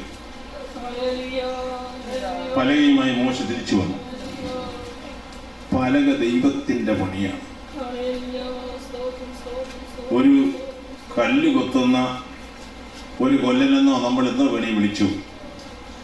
ആ പണി മോശയെ കൊണ്ട് ചെയ്യിക്കാൻ വയ്യാഞ്ഞിട്ടല്ല എഴുതിയേക്കുന്ന പലക ദൈവത്തിന്റെ പണി. ഞാൻ പാതി ദൈവം പാതി എന്ന് പറയുന്ന ആരെങ്കിലും നിങ്ങളോട് പറയുന്നെങ്കിൽ നിങ്ങൾ പറയണം, വചനത്തിൽ ഞാൻ പാതി ദൈവം പാതിയല്ല, ദൈവം മുഴുവനുമാണ്. പലക പണിഞ്ഞവൻ ദൈവം. അടുത്തത് അതിൽ എഴുതിയത് ദൈവം. പോരാഞ്ഞ് 20 എഴുതി കൊടുത്തു എന്ന് എഴുതിയിട്ടുണ്ട്. അപ്പൊ ഇത് എഴുതി ദൈവം മോശയ്ക്ക് കൊടുത്തതാണ്. പലക ദൈവത്തിന്റെ പണി, എഴുത്ത് ദൈവത്തിന്റെ. അവന്റെ കൈ വിരലുകളാണ് ഈ എഴുത്തുകൾ ഈ പലകയിൽ പതിപ്പിച്ചത്. ദൈവത്തിന് എന്ത് ബന്ധപ്പാട് വന്നെന്ന് നിങ്ങൾ മനസ്സിലാക്കി നോക്ക്. ഇത് പറഞ്ഞു വിടാൻ കഴിയാഞ്ഞിട്ടല്ല, ഇത് ഇങ്ങനെയാകണമെന്ന് നിർബന്ധം ഉണ്ടായത് കൊണ്ട് ഈ പുസ്തകം അതെ അങ്ങനെ എഴുതി മോശയെ ഏൽപ്പിച്ചു. മോശ അങ്ങനെ ഈ ദൈവത്തിന്റെ പ്രമാണം അത് ഏറ്റുവാങ്ങിയതാണ്. നിങ്ങളതിൽ അതിശയോക്തി ഒന്നും വിചാരിക്കേണ്ട, അതിനകത്ത് വിശ്വസനീയമായ കാര്യമുണ്ട്. 1991 കാലത്ത് ഇറാഖിൽ യുദ്ധം നടന്നപ്പോൾ യൂഫ്രട്ടീസ് ടൈഗ്രീസ് നദീതീരങ്ങളുടെ ബോംബിട്ടപ്പോൾ ഏകദേശം 100 അടി താഴ്ചയിൽ വരെ ബോംബിന്റെ ആഘാതത്താൽ ആ മണ്ണും വസ്തുക്കളും ഒക്കെ പൊങ്ങി പുറത്തേക്ക് തെറിച്ചുപോയി. ആ പോയ കൂട്ടത്തിൽ യൂഫ്രട്ടീസ് നദിയുടെ തീരത്തു നിന്ന് കിട്ടിയ പുരാവസ്തു ഗവേഷണത്തിൽ ഈ ന്യായപ്രമാണം എഴുതിയ പലക ഇസ്രായേലിന്റെ അത് അമേരിക്കക്കാരുടെ കിട്ടി. അവരെ ആദ്യം അത് ബ്രിട്ടനിൽ കൊണ്ട് പരിശോധിച്ചു. ബ്രിട്ടീഷുകാരും ഉണ്ടായിരുന്നു. ആ യുദ്ധത്തിലാണ് അവിടുന്ന് ആ പലക അമേരിക്കയിലെ പല സ്ഥലങ്ങളില് അവരെ പരിശോധിച്ചു കാണിക്കുന്നതെന്ന്. അപ്പൊ അതിന്റെ അർത്ഥം നിങ്ങൾക്ക് മനസ്സിലായോ? എങ്ങനെ ഇപ്പൊ നിങ്ങൾക്കൊരു സംശയം, യെരൂശലേം ദേവാലയത്തിന്റെ പെട്ടകത്തിനകത്തിരുന്ന പലക എങ്ങനെ അവർ ഓടിപ്പോയത്? അത് ചോദ്യ വിഷയമാണ്. എന്നാൽ ഞാൻ ന്യായങ്ങൾ പറയാം. 606 ഓഗസ്റ്റ് മാസം 4-ാം തീയതി ബാബിലോൺ രാജാവ് നെബൂഖദ്നേസർ യെരൂശലേം നിരോധിച്ചപ്പോൾ ആദ്യം ദൈവാലയമാണ് കൊള്ളയടിച്ചത്. അതിനകത്തെ പൊൻവള്ളി നാണയങ്ങളും എല്ലാം കൊള്ളയടിച്ച് ബാബിലോണിൽ കൊണ്ടുപോയി. കാണാൻ കൊള്ളാവുന്നു, എടുക്കാൻ കൊള്ളാവുന്നു, വില കിട്ടുന്ന ഒന്നും കളഞ്ഞില്ല. അത് മുഴുവൻ യെരൂശലേമിൽ നിന്ന് കൊണ്ടുപോയെന്ന 1 മുതൽ 3 വാക്യങ്ങൾ തെളിവുണ്ട്, മറ്റു വേദവാക്യങ്ങൾ തെളിവുണ്ട്. ആ കൊണ്ടുപോയ കൂട്ടത്തിൽ ഈ നെബൂഖദ്നേസറിന് വിലയില്ലാത്തതാണ് ഈ കല്ല്. അതിനകത്തെ മൂല്യം എന്താ നമുക്ക് അറിഞ്ഞുകൂടാ. അവിടുന്ന് അത് കളഞ്ഞേച്ചു പോയതാണ് ഈ കല്ല്. ന്യായപ്രമാണം എഴുതിയതായ ആ പെട്ടകം പൊന്നു പൊതിഞ്ഞ് തങ്കം പൊതിഞ്ഞതാണ്. അതുകൊണ്ട് അതോ അതിനോട് ബന്ധപ്പെട്ടതോ ഒക്കെ കടന്നിട്ടുണ്ടെങ്കിലും ഇത് അങ്ങനെ ചെയ്തില്ല. അത് അവർക്കത് വിലയുള്ളതല്ലല്ലോ. എന്നാൽ ദൈവവചന പ്രേമികളായ ഇസ്രായേലിയർ ബാബിലോണിലേക്ക് പ്രവാസത്തിന് പോയപ്പോൾ 1-ാം ഘട്ടത്തിൽ പോയത് രാജകുമാരന്മാരും രാജകുടുംബാംഗങ്ങളും പ്രധാന പുള്ളികളും ഒക്കെയാണ്. ആ കൂട്ടത്തിൽപ്പെട്ടവരാ ദാനിയേല്, ചന്ദ്രക്ക് പേശകത്തില്ലേ, അവരിൽ ആരെന്നറിയില്ല ഈ പ്രമാണ പലക എടുത്തോണ്ട് പോയി. ഇനി നിങ്ങൾക്ക് തെളിയിക്കാൻ വേറെ എങ്ങും ബുദ്ധിമുട്ടേണ്ട കാര്യം വരികയല്ലോ. 127 സങ്കീർത്തനം നമ്മൾ വായിക്കുമ്പോഴൂടെ എന്തോ എഴുതിയിരിക്കുന്നത്, ബാബേൽ നദികളുടെ തീരത്ത് ഞങ്ങൾ പാർക്കുമ്പോൾ അതാ ബാബേൽക്കാർ വന്ന് ഞങ്ങളോട് പാടാൻ പറഞ്ഞപ്പോൾ, ഞങ്ങളെ ബന്ധനസ്ഥരാക്കി കൊണ്ടുപോയ സിയോൻ ഗീതം പാടാൻ പറഞ്ഞപ്പോൾ ഞങ്ങൾക്ക് പാടാൻ പറ്റിയില്ല. താളവും മേളവും ഒക്കെ ഉള്ള കാലത്ത് പാടാൻ കൊള്ളാവുന്നതേ ഉള്ളൂ കുഞ്ഞെ. പാട്ടും വയ്യാത്തൊരു കാലം വരും, അന്ന് വചനമേ കാണത്തുള്ളൂ. അങ്ങനെ അവരവിടെ പാർക്കുമ്പോൾ ചെതറ് പിടിക്കുന്ന തോല് കൊണ്ടുള്ള തടി കൊണ്ടുള്ള വാദ്യോപകരണങ്ങൾ മുഴുവൻ അലരിവൃക്ഷത്തിൽ കെട്ടിയിട്ടെന്ന് അവിടെ എഴുതിയിട്ടുണ്ട്. എന്നാൽ അടുത്തെഴുതിയിട്ടുണ്ട്, അതെ ആ കെട്ടിയിട്ടതായ അലരിവൃക്ഷത്തിന്മേൽ താളമേളങ്ങളുടെ ഉപകരണങ്ങൾ കിടക്കുമ്പോൾ ഈ കുഴിച്ചിടാവുന്ന പലതും ചെതല് പിടിക്കാത്ത പലതും മണ്ണിൽ കുഴിച്ചിട്ടു. ആ മണ്ണിൽ കുഴിച്ചിട്ട തലമുറ മരിച്ചുപോയി. 7 വർഷം അവിടെ കിടന്നല്ലോ. എന്നാൽ അറിയാവുന്ന അവര് ഇല്ലായിരുന്നു, അവരൊക്കെ പോവുകയും ചെയ്തു.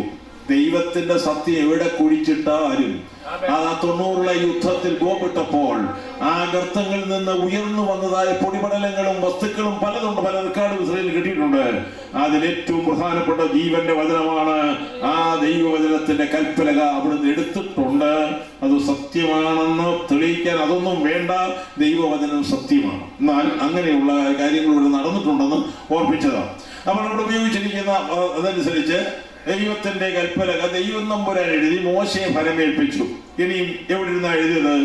നിങ്ങൾ ആ സ്ഥലം ഒന്ന് നോക്കിക്കുക. 33-ാം അധ്യായം ആമോസ് പുസ്തകത്തിന്റെ 2-3 വാക്യം പെട്ടെന്ന് വായിച്ചത്. ഇതിന്റെ എവിഡൻസുകൾ അഥവാ തെളിവുകൾ എടുത്ത് വേഗം മുമ്പോട്ടങ്ങ് നീങ്ങിയ വേഗം ഇപ്പം നിർത്തുമോ ചെയ്യാൻ. അടുത്തത് യഹോവ സീനായിൽ നിന്ന് വന്നു, അവർക്ക് സെയീർ ഉദിച്ചു, പാറാൻ പർവ്വതത്തിൽ നിന്ന് വിളങ്ങി, ലക്ഷോവിലക്ഷം വിശുദ്ധന്മാരുടെ അടുക്കൽ നിന്ന് നമ്മുടെ ദൈവം വന്നു. ഇവിടെ തന്നെയല്ലേ വിശുദ്ധന്മാര്, ലക്ഷം വിശുദ്ധന്മാരുടെ അടുക്കൽ നിന്ന് വന്ന ദൈവം. അടുത്ത വാക്ക് വായിച്ചേ. അവർക്ക് വേണ്ടി അഗ്നിമയമായ ഒരു പ്രമാണം അവന്റെ വലങ്കയിൽ ഉണ്ടായിരുന്നു. കിട്ടിയോ? സീനായിൽ ഉണ്ടാക്കിയതല്ല. ഇസ്രായേൽ ജനത്തിന്റെ മരുഭൂമി പ്രയാണത്തിന്റെ 47-ാം ദിവസം സീനായുടെ അടിവാരത്തെത്തിയ മോശയെ ദൈവം പർവ്വതത്തിൽ വിളിച്ചു കയറ്റി എഴുതിക്കൊടുത്തു. വീണ്ടെടുക്കപ്പെട്ട ദൈവമക്കളുടെ യാത്രയുടെ ആരംഭം തന്നെ അവരുടെ ജീവിത പ്രമാണം ദൈവം എഴുതി കൊടുത്തതാണ്. അതേ അവൻ സീനായി വന്നു, അവൻ സെയീർ ഉദിച്ചു, പാറാൻ ഉറങ്ങി, ലക്ഷോപലക്ഷം വിശുദ്ധന്മാർക്കൽ നിന്ന് വന്ന ദൈവത്തിന്റെ വലങ്കയിൽ അഗ്നിമയമായ പ്രമാണം ഉണ്ടാക്കിയെന്നല്ല, ഉണ്ടായിരുന്നു എന്ന ഭൂതകാല ക്രിയ നോക്കിക്കട്ടെ. ദാനിയേലിന്റെ പുസ്തകം നേരത്തെ ഉള്ളതാണെന്ന് പറഞ്ഞപ്പോൾ ഇവിടെ ഇറങ്ങി വന്ന ദൈവത്തിന്റെ കയ്യിലിരുന്ന പുസ്തകം 3500 കൊല്ലത്തിന് മുമ്പാണ്. ഉണ്ടാക്കിയ പുസ്തകമല്ല, ഉണ്ടായിരുന്ന പുസ്തകമാണ്. ദൈവത്തിന്റെ ആ നിത്യാസ്തികത്തിന്റെ സത്യവും ശക്തിയും നമ്മൾ അറിഞ്ഞാൽ ഈ വചനം നമുക്ക് ലഭിച്ചത് നമ്മൾ എത്ര സന്തോഷത്തോടെ കൈകൊണ്ട് ദൈവത്തിന് സ്തോത്രം ചെയ്യണം. അത് നമ്മുടെ ജീവിത പ്രമാണമായി തന്ന ദൈവത്തിന് എത്ര സ്തോത്രം ചെയ്യണം. ലോകത്തിലെ പല ജാതികളും അന്ധതയിൽ അതേ ആ അന്ധന്മാരെ പോലെ തപ്പി നടക്കുമ്പോൾ സത്യവെളിച്ചത്തെ കാണുവാൻ, സത്യദൈവത്തെ കാണുവാൻ നമുക്കിലേക്ക് പ്രമാണത്തിനായി നമുക്ക് ആദ്യം സ്തോത്രം ചെയ്യുകയും അത് അതേപടി അംഗീകരിച്ച ദൈവത്തെ സ്തുതിക്കുകയും ചെയ്യും. അപ്പൊ അതിന്റെ ആ മനുഷ്യകാര്യങ്ങളിൽ എത്തിച്ചേർന്ന ആ സാഹചര്യമാണ് ഞാൻ ഇപ്പോൾ വേദവാക്യങ്ങളിൽ ഓർപ്പിച്ചത്. ഈ ദൈവവചനത്തെ കുറിച്ച് 19-ാമത്തെ സങ്കീർത്തനത്തിന്റെ 7-ാമത്തെ വാക്യം നിങ്ങൾ വായിക്കുന്നു എങ്കിൽ പലരും വചനം പൂർണ്ണമല്ല എന്ന് നമ്മുടെ ആൾക്കാർ തന്നെ അഥവാ പ്രത്യേകിച്ച് സമുദായസ്ഥരൊക്കെ പറഞ്ഞു ഘോഷിക്കുമ്പോൾ നിങ്ങൾ ഈ വചനം വെച്ച് പറയണം ഇത് പൂർണ്ണമാണോ അപൂർണമാണോ. 19-7 ഒന്ന് വായിച്ചു. തികവുള്ളത് മതിയുഞ്ഞ് യഹോവയുടെ ന്യായപ്രമാണം അത് വചനമെന്ന് പറയുന്നത് കുറവുള്ളതല്ല, അത് തികവുള്ളതാണ്. കുറവുള്ളതാണെന്നുള്ള വാക്യം ഞാൻ കണ്ടിട്ടില്ല, കണ്ടാ പിന്നെ ഇതും കൊണ്ട് ഞാൻ നടക്കുകയുമില്ല. ആകയാൽ തികവുള്ള ഒരു പ്രമാണം നമുക്ക് തന്ന ദൈവത്തിന് നമ്മയോട് സ്തോത്രം ചെയ്യുന്നു. സങ്കീർത്തനം 12-6 വാക്യം ഒന്ന് വായിച്ച ഇതിന്റെ ശുദ്ധതയുടെ ശക്തി എത്ര വലുതാണെന്ന് നോക്കി. യഹോവയുടെ വചനങ്ങൾ നിർമ്മല വചനങ്ങളാണ്. നിലത്ത് ഉലയിൽ ഉരുക്കി 7 പ്രാവശ്യം ശുദ്ധി ചെയ്ത വെള്ളിയേക്കാൾ ദൈവത്തിന്റെ വചനം പരിശുദ്ധമാണ്. നിങ്ങൾ വിശ്വസിക്കുന്നു? ഞാൻ വിശ്വസിക്കുന്നു. ദൈവവചനം പരിശുദ്ധമാണ്. അതിൽ കറയോ മാലിന്യമോ കളങ്കമോ ഇല്ല. അത് സത്യം തന്നെയാണ്.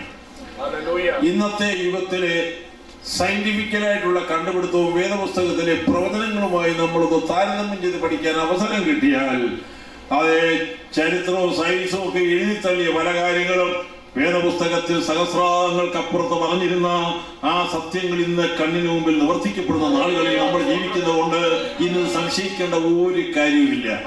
ദൈവവചനം സത്യമാണ്. ഇനിയും അടുത്തത് ഇതിന്റെ സാരം എന്താണെന്ന്, ഈ വചനത്തിന്റെ ഉള്ളടക്കം എന്താണെന്നൊരു കാര്യം ചോദ്യം ചെയ്താൽ അതേത് പുസ്തകത്തിനുണ്ടല്ലോ. നിങ്ങൾ 119-ാം സങ്കീർത്തനം 160-ാമത്തെ വാക്യം ഒന്ന് വായിച്ചിട്ട് 89 കൂടെ വായിക്കണം. വായിച്ചാട്ട് യഹോവേ നിന്റെ വചനത്തിന്റെ സാരം സത്യം തന്നെ. യഹോവയുടെ വചനത്തിന്റെ സാരം രക്തചുരുക്കം സത്യം മാത്രമാണെന്ന്, കെട്ടുകഥയല്ലെന്ന്. ലോകത്തിലെ പല ഗ്രന്ഥങ്ങളും കെട്ടുകഥകളായി എഴുതി തള്ളുമ്പോൾ പല തത്വങ്ങളും അതേ പടിഞ്ചൻകോട്ടയിലേക്ക് ചവിട്ടി വലിച്ചെറിഞ്ഞപ്പോൾ യഹോവയുടെ വചനം എന്നുവെന്നേക്കും അത് സത്യവചനമാണ്. അതിന്റെ ഉള്ളടക്കമേ സത്യമാണ്. 89 വായിച്ചത് എവിടെ പാസ്സാക്കിയതാ? റോമിലോ യെരുശലേമിലോ കുപ്പനാട്ടോ ഒന്നും പാസ്സാക്കിയതല്ല. വായിച്ചാട്ട് വാക്യം. യഹോവേ നിന്റെ വചനം സ്വർഗത്തിൽ എന്നുവെന്നേക്ക് സ്ഥിരപ്പെടുത്തിയതാണ്. ഇനി വാനഭൂമികൾ മാറിയാലും ഈ വചനത്തിനൊരു മാറ്റം സംഭവിക്കില്ല എന്ന് ദൈവത്തെ കൊണ്ടാണ് ഇട്ടത് ചെയ്തിരിക്കുന്ന വചനമാണ്. ദൈവവചനം സത്യമാണ്. ഇനി അതിനപ്പുറത്തോട്ട് പോയാൽ ഈ പുസ്തകത്തിൽ പഠിക്കുന്നതുകൊണ്ടോ കേൾക്കുന്നതുകൊണ്ടോ ചെലവിട്ടോടെ വന്നതുകൊണ്ടോ നിങ്ങൾക്ക് ആർക്കെങ്കിലും നഷ്ടം ഉണ്ടാകുമെങ്കിൽ നമുക്കിത് പിന്തിരിയാം. അല്ല, നഷ്ടം വരികയില്ല, നേട്ടമാണെങ്കിൽ നമുക്ക് കുറെ കൂടെ ജാഗ്രത പുലർത്താം. 1-3 വെളിപ്പാട് വായിച്ചാട്ടെ. വെളിപ്പാട് ദിവസവും കേൾപ്പിക്കുന്നവരും കേൾക്കുന്നവരും അതിനെഴുതിയിരിക്കുന്ന പ്രമാണിക്കുന്നവരും പിടികിട്ടിയല്ലോ. ഇത് കേൾക്കുന്നവൻ ഭാഗ്യവാനാ. നിങ്ങൾ വെറുതെ വന്ന് ഇവിടെ നിന്ന് കേട്ടെന്നിരിക്കട്ടെ, അതിന് പ്രതിഫലമുണ്ട്. ഇത് കേൾപ്പിക്കുന്നവന് അല്ലെങ്കിൽ കണ്ടക്ഷോഭം ചെയ്ത് ഇത് പറയുന്നവനുണ്ടല്ലോ, അവനും വെറുതെയല്ല, അതിന് പ്രതിഫലം സ്വർഗത്തിലുണ്ട്. 3, ഇതനുസരിച്ച് ജീവിക്കുന്നവന്റെ കാര്യം ഒട്ട് പറയുകയും വേണ്ട, മഹാപ്രതിഫലത്തിന്റെ നാളുകൾ അവനെ കാത്തിരിക്കുന്നു. അതുകൊണ്ട് കേൾക്കുന്നതിന് പ്രതിഫലമുണ്ട്, കേൾപ്പിക്കുന്നതിന് പ്രതിഫലമുണ്ട്, ഇതാചരിക്കുന്നവർക്ക് അതിനും പ്രതിഫലമുണ്ട്. ആകയാൽ നിങ്ങൾ ഈ ദിവസങ്ങൾ ആത്മാർത്ഥത ചെലവഴിച്ചാൽ നഷ്ടമല്ല, അതിന്റെ 100 മടങ്ങ് തന്നെ കൊയ്ത്തായി തരുന്ന ദൈവം. നമ്മുടെ നാട്ടിൽ ഈ വേദപുസ്തകം വായിക്കാൻ അറിയാൻ വയ്യാത്ത ഒത്തിരി പേരെടുത്തും നടന്നിട്ടുണ്ടോ? നിങ്ങൾക്ക് അറിയില്ലായിരിക്കും. ചെറിയൊക്കെ പ്രത്യേകം അറിയത്തില്ല, എന്നാൽ അവരുടെ പുസ്തകം കാണാം. ഞാൻ പറയട്ടെ, ഈ കറുത്ത വയലിട്ട ഈ പുസ്തകം കൊണ്ട് നടന്നവന്റെ സന്താനത്തെ ദൈവം ഓടിച്ചിട്ടങ്ങ് അനുഗ്രഹിച്ചു. അവരുടെ വിശ്വാസത്തിന്റെയും വിശുദ്ധിയുടെയും ഒന്നും കണക്കല്ല. അവരുടെ പിതാക്കന്മാർ ചുമ്മിയ ഈ പുസ്തകമുണ്ടല്ലോ, അത് ദൈവത്തിന്റെ കടപ്പാടുണ്ട്. അവന്റെ തലമുറയെ അത് കണക്കിൽ നീ അനുഗ്രഹിച്ചിട്ടുണ്ട്. അങ്ങനെ അനുഗ്രഹിക്കപ്പെട്ടവരാണ് നമ്മൾ ഈ പലരും വിചാരിച്ചേ. ഇതേ തൊട്ടവനാരും നശിച്ചു പോയിട്ടില്ല, നന്നായി വന്നിട്ടേ ഉള്ളൂ, ഇനിയും അതേ വരികയുള്ളൂ. അതുകൊണ്ട് നാമും നമ്മുടെ കുഞ്ഞുങ്ങളിൽ പ്രമാണപ്രകാരം ജീവിച്ചാൽ ഉണ്ടാകാൻ പോകുന്ന അനുഗ്രഹത്തിന് അതിലില്ലാത്ത നന്മകൾ ദൈവം തരാൻ പോകുന്നു. ഇനി അടുത്തത്, ഈ പുസ്തകത്തോട് കൂട്ടിയാലോ കുറച്ചാലോ വല്ലതും കുഴപ്പമോ മറ്റു പ്രയാസമുണ്ടോ അതോ അതിന് ഗുണമുണ്ടോ, അതുകൂടെ ഒരു വാക്യം അന്ത്യമായിട്ട് പറഞ്ഞ വാക്കോട് വായിച്ചേക്കാം. നിങ്ങൾ 72-ാം അധ്യായം വെളിപ്പാട് പുസ്തകത്തിന്റെ 18-ാം വാക്യം എടുത്തൊന്ന് വായിച്ചേ. 18 വേഗം വായിച്ചൂടെ. ഈ പുസ്തകത്തിലെ പ്രവചനം കേൾക്കുന്ന ഏവരോടും ഞാൻ സാക്ഷീകരിക്കുന്നതെന്നാൽ അതിനോട് ആരെങ്കിലും കൂട്ടിയാൽ, കേട്ടോണേ ശ്രദ്ധിച്ച്, ഈ പുസ്തകത്തിലൂടെ അപ്പോക്രിഫായോ മറ്റോ പാരമ്പര്യമോ മറ്റോ മറിച്ചോ വല്ലതും കൂട്ടിയാൽ അവർക്ക് വെച്ചിട്ടുണ്ട് എന്തുവാ? ഈ പുസ്തകത്തിൽ എഴുതിയ വാദങ്ങളെ ഇതേ ഒന്ന് താങ്ങാൻ ഈ ഭൂമിക്ക് കഴിയില്ല. പിന്നെ ഈ പുസ്തകത്തിൽ എഴുതിയിരിക്കുന്ന ബാധയൊക്കെ അവനെ ബാധിക്കും എന്ന് പറഞ്ഞാൽ നമുക്കത് എങ്ങനെ താങ്ങാൻ കഴിയും? തമ്പുരാനാ പറഞ്ഞത് വിടുകയില്ല. അടുത്ത വാക്യം വായിച്ചേ.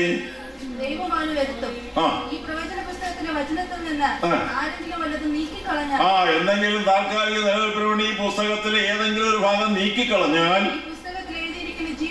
ഈ പുസ്തകത്തിൽ എഴുതപ്പെട്ടിരിക്കുന്ന ജീവവൃക്ഷത്തിന്റെ ഫലത്തിലും വിശുദ്ധ നഗരത്തിന്റെ അവനുള്ള അംശം ദൈവം നീക്കിക്കളയും.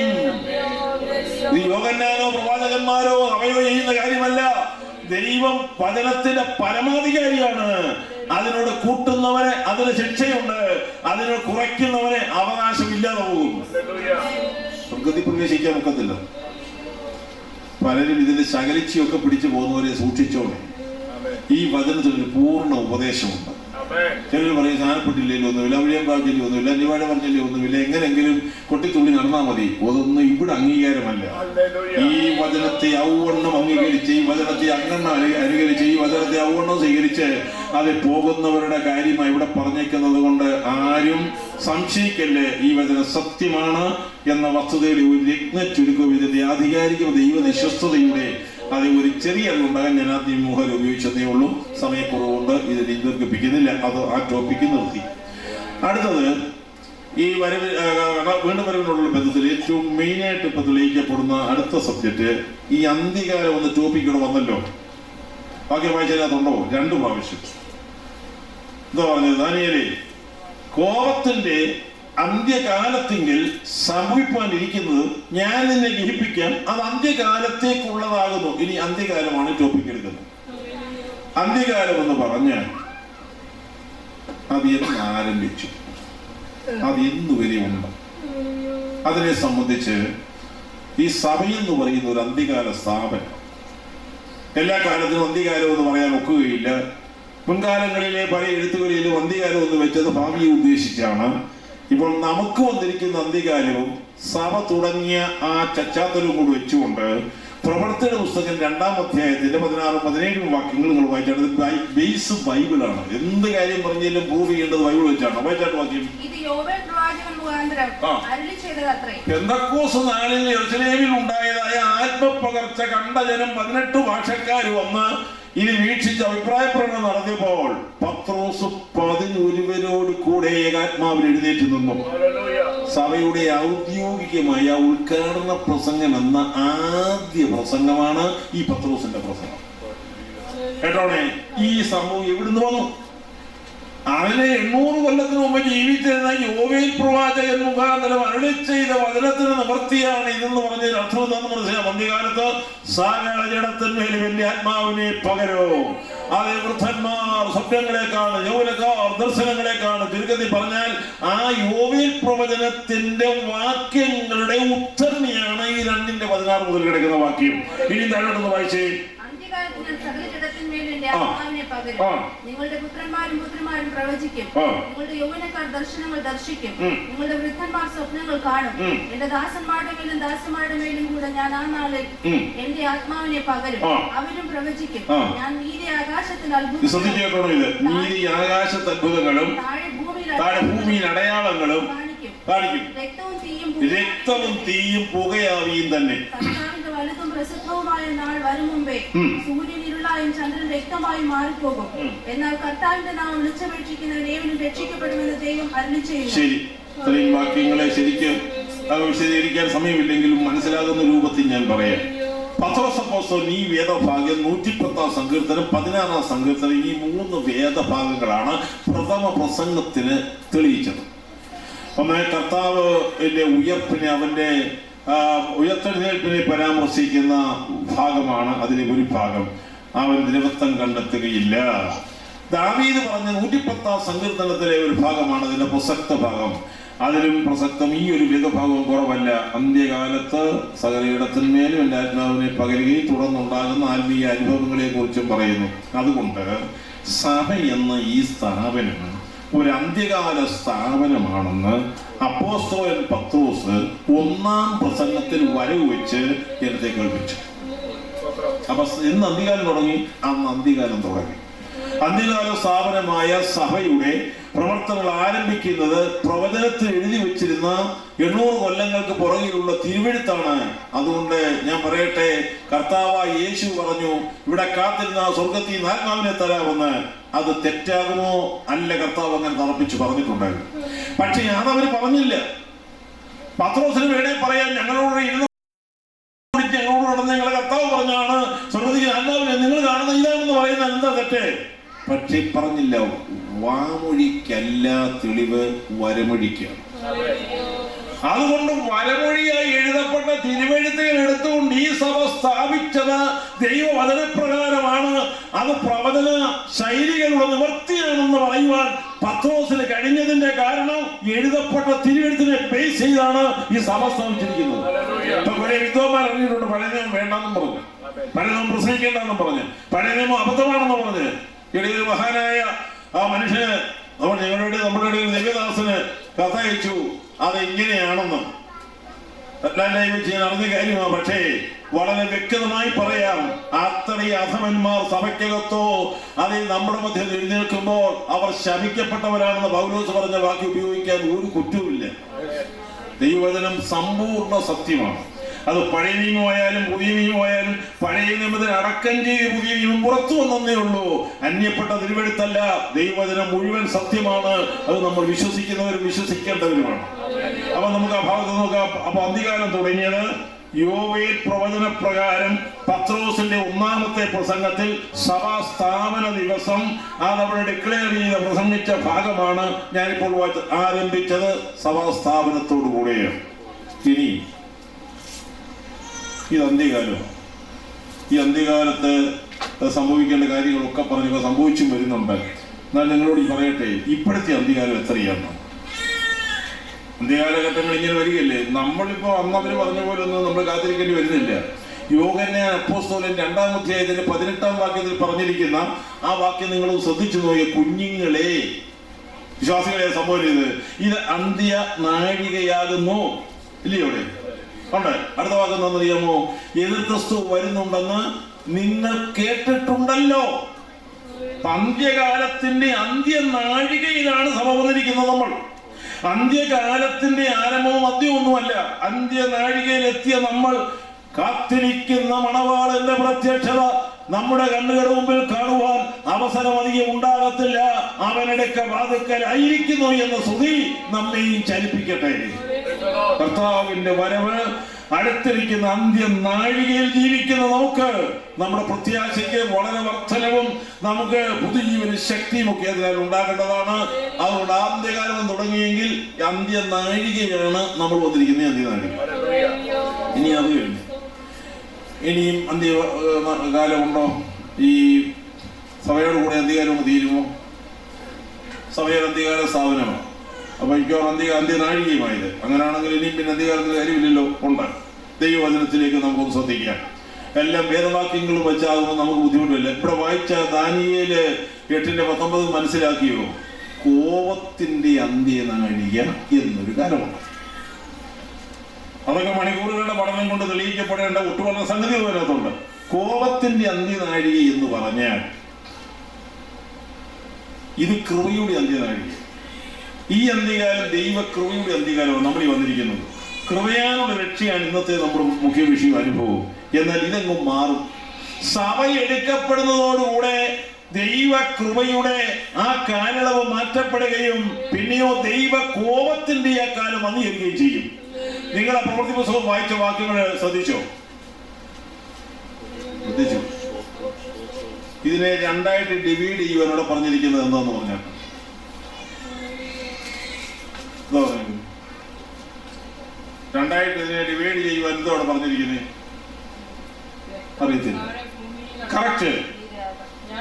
അവിടെയാണ് 17, 18 വായിച്ചിട്ട് 19-ാമത്തെ വാക്യത്തിലേക്ക് വരുമ്പോൾ ഞാൻ മീതെ ആകാശത്ത് അത്ഭുതങ്ങളും താഴെ ഭൂമിയിൽ അടയാളങ്ങളും കാണിക്കും. അടുത്തത് രക്തവും തീയും പുകയാവിയും തന്നെ.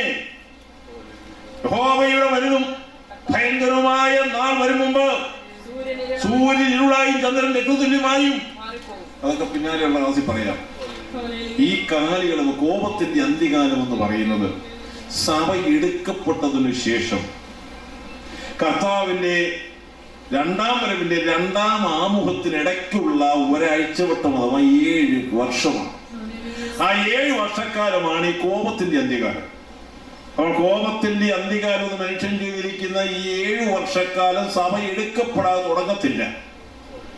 ആ 7 വർഷക്കാലം സഭയും കർത്താവുമായി ഭൂമിയിൽ വരുന്നത് വരെ ഉണ്ടായിരിക്കും. അതോടുകൂടി അർമ്മഗദോൻ യുദ്ധത്തോടുകൂടി അത് അവസാനിക്കുകയും ചെയ്യും. സമയോചിതമായ തെളിവുകളൊക്കെ പിന്നാലെ തരാം. അതുകൊണ്ട് കർത്താവിന്റെ വലുതും ഭയങ്കരവുമായ നാൾ വരുമ്പോൾ ഭൂമിയുടെ സ്ഥിതി മാറും, ആകാശത്തിന്റെ സ്ഥിതി മാറും. ഭീകരമായ ന്യായവിധിയുടെ കാലയളവ്, വെളിപ്പാട് പുസ്തകം 6 മുതൽ പറയുന്ന കാര്യങ്ങൾ മുഴുവൻ നിവർത്തിക്കപ്പെടുന്ന കോപത്തിന്റെ കാലഘട്ടമായ ന്യായവിധിയുടെ കാലഘട്ടമാണത്. അതെ, ജ്യോതിർഗോളങ്ങളിന്മേലുള്ള ന്യായവിധി, ഭൂമിമേലുള്ള ന്യായവിധി, സമുദ്രത്തിലുള്ള ന്യായവിധി, മനുഷ്യന്റെ മേലുള്ള ന്യായവിധി, ഈ പ്രകൃതിയുടെ മേലുള്ള ന്യായവിധി, അതെല്ലാം കോപത്തിന്റെ അന്ത്യകാലത്ത് വന്നു വീഴ്പ്പാൻ പോകുന്ന മഹാപീഡനത്തിന്റെ ഭാഗങ്ങളാണ്. പിന്നെ പഠിക്കാം. ഇപ്പൊ ഇത് കാര്യം മനസ്സിലാക്കുന്നത് കാലികളാണ്. അപ്പൊ കോപത്തിന്റെ അന്ത്യകാലം വന്നിട്ടില്ല, സഭ എടുക്കപ്പെട്ടേ വരികയുള്ളൂ. കോപത്തിന്റെ അന്ത്യകാലത്തിന് 7 വർഷമേ ഉള്ളൂ. അത് 7 വർഷമല്ല, 7000 വർഷത്തേക്കാൾ നാശവിനാശങ്ങളുടെ കൂമ്പാരമായിരിക്കും ഭൂമിക്ക്. അത് ചിന്തിക്കാൻ പോലും കഴിയാതാണ്. പിന്നെ തെളിയിച്ചു തരാം. അടുത്തത് ഇത് കഴിഞ്ഞാൽ പിന്നെ അന്ത്യകാലമുണ്ട്. അന്ത്യകാലത്തിന്റെ ആ രംഗം നമ്മളൊന്ന് പഠിക്കണം. ഇപ്പൊ ആരെയും ഒന്ന് പേടിപ്പിച്ച് അയ്യോ ലോകം അവസാനിക്കാൻ പോകുന്ന ആരും കെട്ടി മുറിയൊന്നും വിക്കളയരുത്. അങ്ങനെയാണെങ്കിൽ ഇപ്പൊ ഇവിടെ കൊണ്ട് ലോകം തീരെ കാണും. അപ്പൊ ഇത് കഴിഞ്ഞാൽ പിന്നെ അധികാരമുണ്ടോ? അപ്പം നിങ്ങളുടെ മനോഭാവം കണ്ടിട്ട് അറിയാവുന്ന അങ്ങ് പറഞ്ഞു വെച്ചാൽ മതി. ഉണ്ടോ ഇല്ലയോ എന്ന് ഞങ്ങൾ തിരക്കിക്കൊള്ളാവുന്നല്ലേ? ശരി, അതിനകത്തൊരു വകുപ്പുണ്ട്. അങ്ങനെ എന്നാൽ ഞാൻ പറയാം. ഞാൻ തന്നെ ബാധ്യതല്ലേ അധികാരമുണ്ട്. പിന്നെ അധികാരം ഞാൻ വായിക്കാൻ പോവാം. ഇതൊന്നും തെളിവില്ലാത്തതല്ലല്ലോ. അടുത്ത 2 വേദഭാഗം വായിച്ചാൽ തെളിയിക്കണം. തെളിയിച്ചു കഴിഞ്ഞാൽ അടുത്ത സബ്ജക്റ്റിലോട്ട് ഞാൻ പ്രവേശിക്കും. എന്നാ അവിടെ എഴുതിയിരിക്കുന്നേ?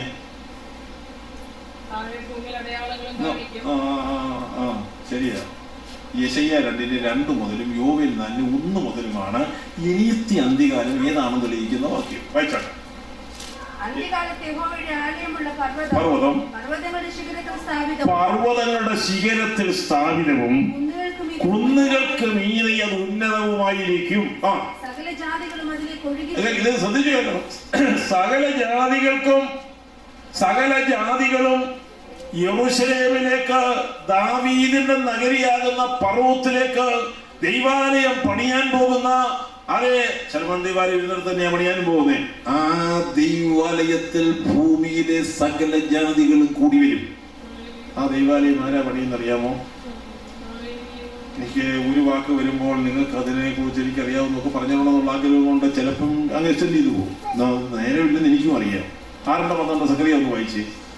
ഈ പള്ളി ഏതാണെന്നൊന്ന് മനസ്സിലാക്കാൻ വേണ്ടി ഒരു വാക്ക് വായിച്ചാൽ മതി. 6:12 എല്ലാവരും ഉത്സാഹിച്ച് വേദോത്സവം തുറന്ന് അരുളി ചെയ്യുന്നു. മുളയെന്ന് പേരുള്ള ഒരു പുരുഷനുണ്ടല്ലോ, അവൻ തന്റെ നിലയിൽ നിന്ന് മുളച്ചു വന്ന് യഹോവയുടെ മന്ദിരം പണിയും. അത് ഇതുവരെ പണിതിട്ടില്ല. അടുത്തത് അവൻ തന്നെ യഹോവയുടെ മന്ദിരം പണിയും. അടുത്തത് അവൻ ബഹുമാനഭൂഷണം ധരിച്ച് സിംഹാസനത്തിൽ ഇരുന്ന് വാഴും. രാജാവും പുരോഹിതനുമായി ബഹുമാനഭൂഷണം ധരിച്ച് അന്ത്യകാലത്ത് ആ മോറിയാക്കുന്നിൽ പണിയപ്പെടാൻ പോകുന്ന ദൈവാലയം പണിയുന്ന കർത്താവ് ആ ആലയത്തിന്റെ പുരോഹിതനും രാജാവുമായി വാഴും. അതാണ് 1000 ആണ്ട് വാഴ്ച. മനസ്സിലാക്കാൻ വല്ല ബുദ്ധിമുട്ടില്ലാതെ ഇതാ വരാൻ പോകുന്ന ആലയം എന്ന് പറയുന്നത് അതാണ്.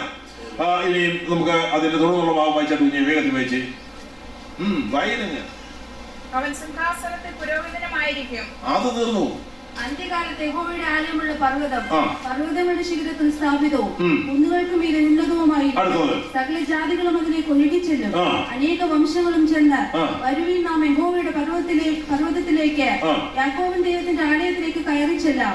അവൻ നമുക്ക് തന്റെ വഴികളെ ഉപദേശിച്ചു തരികയും നാം അവന്റെ പാതകളിൽ നടക്കുകയും ചെയ്യുന്നതിനാലെ അവന്റെ പ്രതിനിധികളും അവൻ ആക്കിയവരുമാണ് പ്രസംഗിച്ചത്. അതിനകത്തൊക്കെ ഒത്തിരി മിസ്റ്റേക്കുകളൊക്കെ പലരും വരുത്തിയിട്ടുണ്ട്. എന്നാൽ ഇനിയും അതുണ്ടാകത്തില്ല. അവൻ തന്നെ, മനസ്സിലായോ? നമ്മുടെ കർത്താവ് അയച്ചു തന്ന വചനം നമ്മുടെ കർത്താവ് തന്നെ പഠിപ്പിക്കുന്ന ഒരു വേദിയാണ്. ഹിന്ദു മുസ്ലിം ക്രിസ്ത്യൻ സംഘർഷം ഒന്നുമില്ലാതെ സകല ജാതികൾക്കും ഏക ഉപദേഷ്ടാവും ഏക ന്യായാധിപതിയും ഏക രാജാവും അവൻ തന്നെയാണ്. അത് 1000 ആണ്ട്. അടുത്ത വാക്ക് വായിച്ചേ. ദൈവത്തിന്റെ ആലയത്തിലേക്ക് കയറി ചെല്ലാം. അവൻ നമുക്ക് തന്റെ വഴികളെ ഉപദേശിച്ചു തരികയും നാം അവന്റെ പാതകളിൽ നടക്കുകയും ചെയ്യുമെന്ന് പറയും. സിയോനിൽ നിന്ന് ഉപദേശവും യെരൂശലേമിൽ നിന്ന് യഹോവയുടെ വചനവും പുറപ്പെടും. അടുത്തത് അവൻ ജാതികളുടെ ഇടയിൽ ന്യായാധിപതിയാണ്. അടുത്തത് ബഹുവംശങ്ങൾക്ക് വിധി കൽപ്പിക്കുന്ന ജഡ്ജിയാണ് അവൻ. അടുത്തത് അവർ തങ്ങളുടെ വാളുകളെ കൊഴുക്കളായും ആ കാലത്ത് കൊഴുക്കളായും കുന്തങ്ങളെ വാക്കത്തികളായും അടിച്ചു തീർക്കും. അടുത്തത് ജാതിക്ക് മേലെ വാളൊള്ളത്തില്ല. ഇനി ഒരു യുദ്ധാഭ്യസനം ഉണ്ടാകത്തില്ല. അതാണ് 1000 ആണ്ട്. അത് സെപ്പറേറ്റ് ഒരു വിഷയമായിട്ട് എടുത്ത് പഠിക്കുമ്പോൾ കൂടുതൽ കാര്യങ്ങളൊക്കെ മനസ്സിലാക്കാം. ഞാനൊന്ന് പറഞ്ഞു തരുന്നത്, ഈ അന്ത്യകാലം എന്ന് പറയുന്ന ഇങ്ങനൊരു കാലം ഇതുവരെ ഭൂമിയിൽ പ്രത്യക്ഷപ്പെട്ടിട്ടില്ല. കർത്താവിന്റെ മഹത്വ പ്രത്യാഘാതാനന്തരം യെരൂശലേമിൽ പണിയപ്പെടുവാൻ പോകുന്ന ദൈവാലയത്തിന്റെ അകത്തിരിക്കുന്ന പുരോഹിതനും രാജാവുമായി അവൻ പ്രത്യക്ഷപ്പെടുമ്പോൾ ആ കാലയളവൊന്ന് ഓർത്തു വയ്ക്കണം. നിങ്ങളൊന്ന് മനസ്സിലാക്കി വെക്കണം. അന്ന് യുദ്ധമില്ല. അവൻ രഥങ്ങളെ തീയിലിട്ട് ചുട്ടുകളിയും യുദ്ധങ്ങളെ നിർത്തൽ ചെയ്യും. അത് അക്ഷരാർത്ഥം നടക്കാൻ പോകുന്ന കാലമാണ്. സമയമുണ്ടെങ്കിൽ പിന്നെ അത് നോക്കിയോളാം. എന്നാൽ ഇവിടെ പറഞ്ഞിട്ട് പറയുന്ന കാര്യം, യുദ്ധം ഇനി അഭ്യസിക്കട്ടെ. അമേരിക്ക മുതൽ ലോകത്തിലെ ഒരു രാജ്യങ്ങളിലും യുദ്ധത്തിന് ട്രെയിനിങ്ങിനോ പട്ടാളത്തിന് കാശ് കൊടുക്കുകയോ പിന്നെ ഈ മാനവ ആയുധങ്ങൾ ഉണ്ടാക്കുകയോ ഒന്നും ചെയ്യുന്ന ഒരു പരിപാടി അനുവദിക്കുന്നില്ല. ഇവിടെ പോലീസ് ഡിപ്പാർട്ട്മെന്റുമില്ല, ഹെൽത്തിന്റെ ഡിപ്പാർട്ട്മെന്റുമില്ല. അത് രോഗികളെന്ന് ആരും പറയേണ്ടി വരികയില്ല. ഈ പ്രകൃതി അതിസുന്ദരമായിരിക്കും. അത് എല്ലാ മനുഷ്യരും അതേ സമ്പൂർണ്ണ പരിപാലനം ദൈവത്തിൻ്റെതായിരിക്കും. പർവ്വതത്തിന്റെ ശിഖരങ്ങൾ 100 മേനി വിളയും. മരുഭൂമി എല്ലാ മനോഹര മനോപാടിയും അത് 100% വിളയും. ഒരു ക്ഷാമമോ ഒരു വിശപ്പോ ദാഹമോ അതേ പ്രയാസമോ ഒരു മനുഷ്യനും ഭൂമിയിൽ ഉണ്ടാകത്തില്ല. അങ്ങനെ നല്ല കാലമാണ് ഈ വരാൻ പോകുന്ന 1000 ആണ്ട്. വിശദീകരണത്തിന് സമയം ഇല്ലെന്ന് മനസ്സിലാക്കിക്കൊണ്ട് ഞാൻ അത്യാവശ്യ കാര്യം പറഞ്ഞു പോവുകയാണ്. അപ്പൊ ഇങ്ങനെ അന്ത്യകാലം കിടക്കുന്നതേ ഉള്ളൂ. അത് 1000 ആണ്ട്. ഇനി അടുത്തോടെ വായിച്ചേ. ഞാൻ പറഞ്ഞ വാക്യം അത് ഇത് വായിച്ചേതാ? ഇനി മിഖ 4:1 മുതൽ.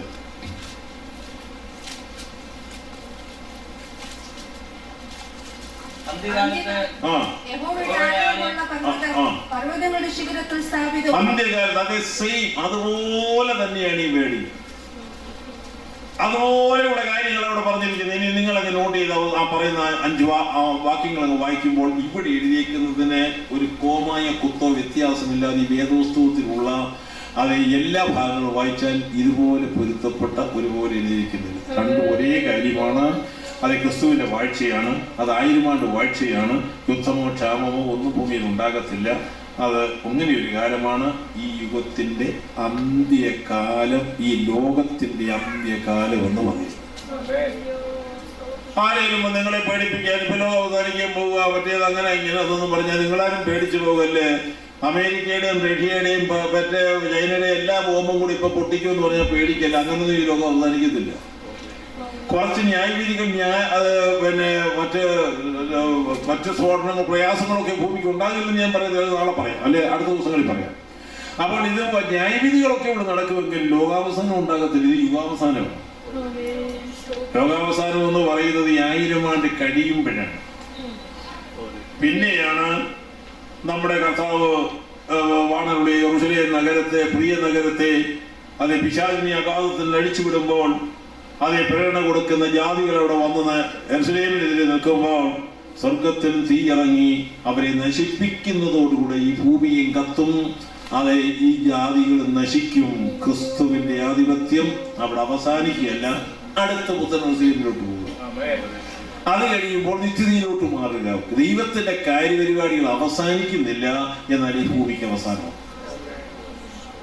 അവിടെ ആരെങ്കിലും പേടിപ്പിച്ചാലൊന്നും പേടിക്കുമെങ്കിലും നമുക്കിതൊന്നും കേട്ടിട്ട് കാര്യമില്ല. നമ്മുടെ കർത്താവിന്റെ വരവാണ് നമ്മൾ കാത്തിരിക്കുന്നത്. ആ കർത്താവിന്റെ പ്രത്യക്ഷം നമ്മൾ ആഗ്രഹിക്കുന്നത്. അതുകൊണ്ട് ഈ ദിവസങ്ങളിലൊന്നിൽ നമ്മൾ പ്രിയം വെച്ച കർത്താവ് വരികയും നമ്മെ തന്റെ സന്നിധിയിൽ ചേർക്കുകയും ചെയ്യും എന്നതാണ്. ഈ അന്ത്യകാലം നമ്മൾ വസിക്കുന്ന ഈ അന്ത്യകാലത്തിന്റെ തെളിവുകൾ. ഇപ്പോഴത്തെ കാലം ഒരു അന്ത്യകാലമാണെന്ന് ഏറെക്കുറെ നമുക്കൊന്ന് മനസ്സിലാക്കണമല്ലോ. അന്ത്യകാലത്ത് നടക്കേണ്ട കാര്യപരിപാടികളെ സംബന്ധിച്ച് പറയുമ്പോഴല്ലേ അത് മനസ്സിലാക്കാൻ പറ്റുകയുള്ളൂ. അപ്പൊ അന്ത്യകാലത്തിന്റെ സ്വഭാവം, അന്ത്യകാലത്തെ തലമുറ, അന്ത്യകാലത്തെ തലമുറയുടെ ചെയ്തികൾ, പ്രവൃത്തികള് അത് ഒത്തു വന്നിട്ടുണ്ടെങ്കിൽ നമുക്ക് മനസ്സിലാക്കാം. ദാനിയേൽ 12:4 വായിച്ചാട്ട് അന്ത്യകാലത്തിന്റെ അടയാളം. ഇനി ഞാൻ ആ ടോപ്പിക് എടുക്കും. നീയോ ദാനിയേലേ, അന്ത്യകാലം വരെ ഈ വചനങ്ങളെ അടച്ച് പുസ്തകത്തിന് മുദ്രയിടുക. പലരും അതിനെ പരിശോധിക്കുകയും ജ്ഞാനം വർദ്ധിക്കുകയും ചെയ്യും. അനന്തരം ദാനിയേൽ എന്ന് ഞാൻ നോക്കിയപ്പോൾ മറ്റു രണ്ടാൾ ഒരുത്തൻ നദിയിൽ. ഇവിടെ ദാനിയേലിനോട് പറയുകയാണ്, ദാനിയേലേ ഈ പുസ്തകത്തിന് മുദ്രയിട്.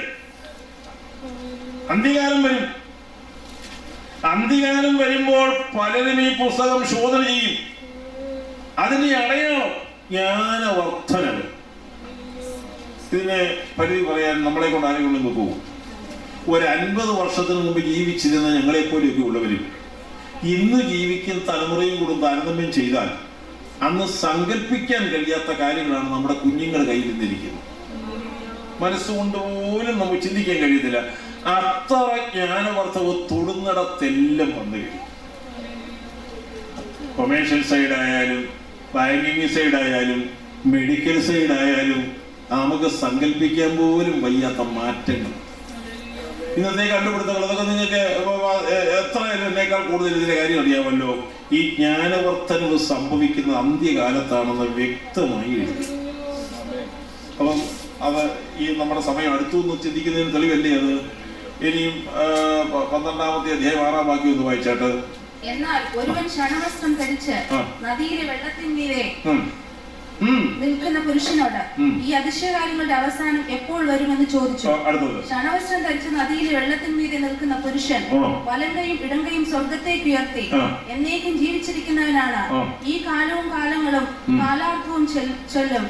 അവർ വിശുദ്ധ ജനത്തിന്റെ ബലത്തെ തകർത്ത് കളഞ്ഞ ശേഷം ഈ കാര്യങ്ങളൊക്കെ നിവർത്തിയാകും എന്നിങ്ങനെ സത്യം ചെയ്യുന്നത് ഞാൻ കേട്ടു എങ്കിലും ഗ്രഹിച്ചില്ല.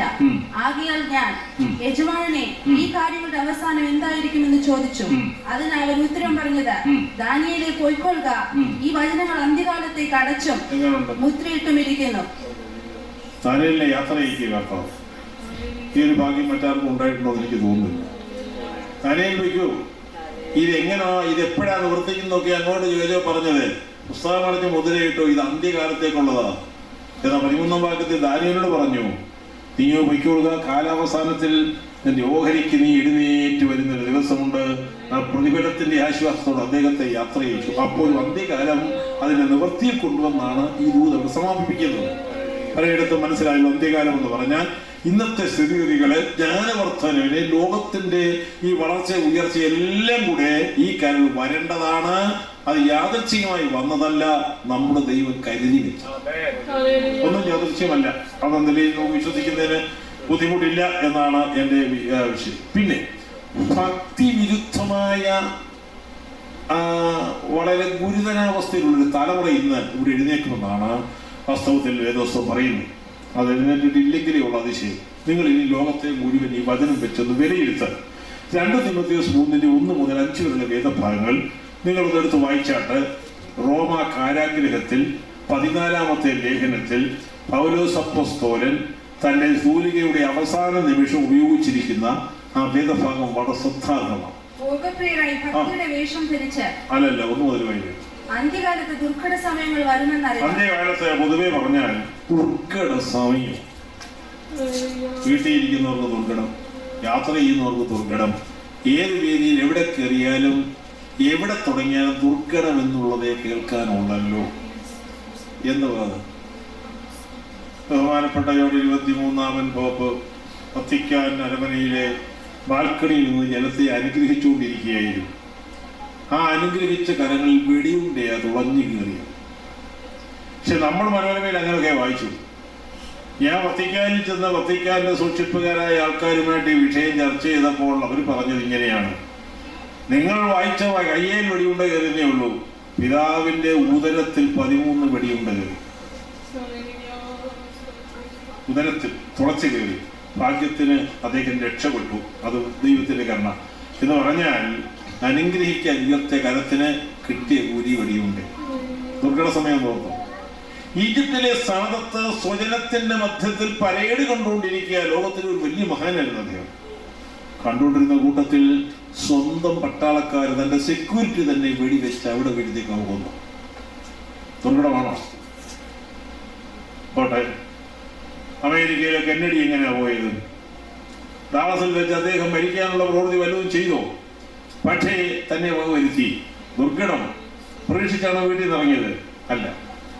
പിന്നെ ഇന്ദിരാഗാന്ധി, ഇന്ത്യയുടെ പ്രിയങ്കരയായ ലോകസത്തെ ആഗ്രഹിച്ച ഇന്ദിരാഗാന്ധി സ്വന്തം പടജനത്തിന്റെ നടുവിൽ സെക്യൂരിറ്റി പോലീസിന്റെ മധ്യത്തിൽ അവരുടെ വെടിയുണ്ടേറ്റാണ് മരിച്ചത്.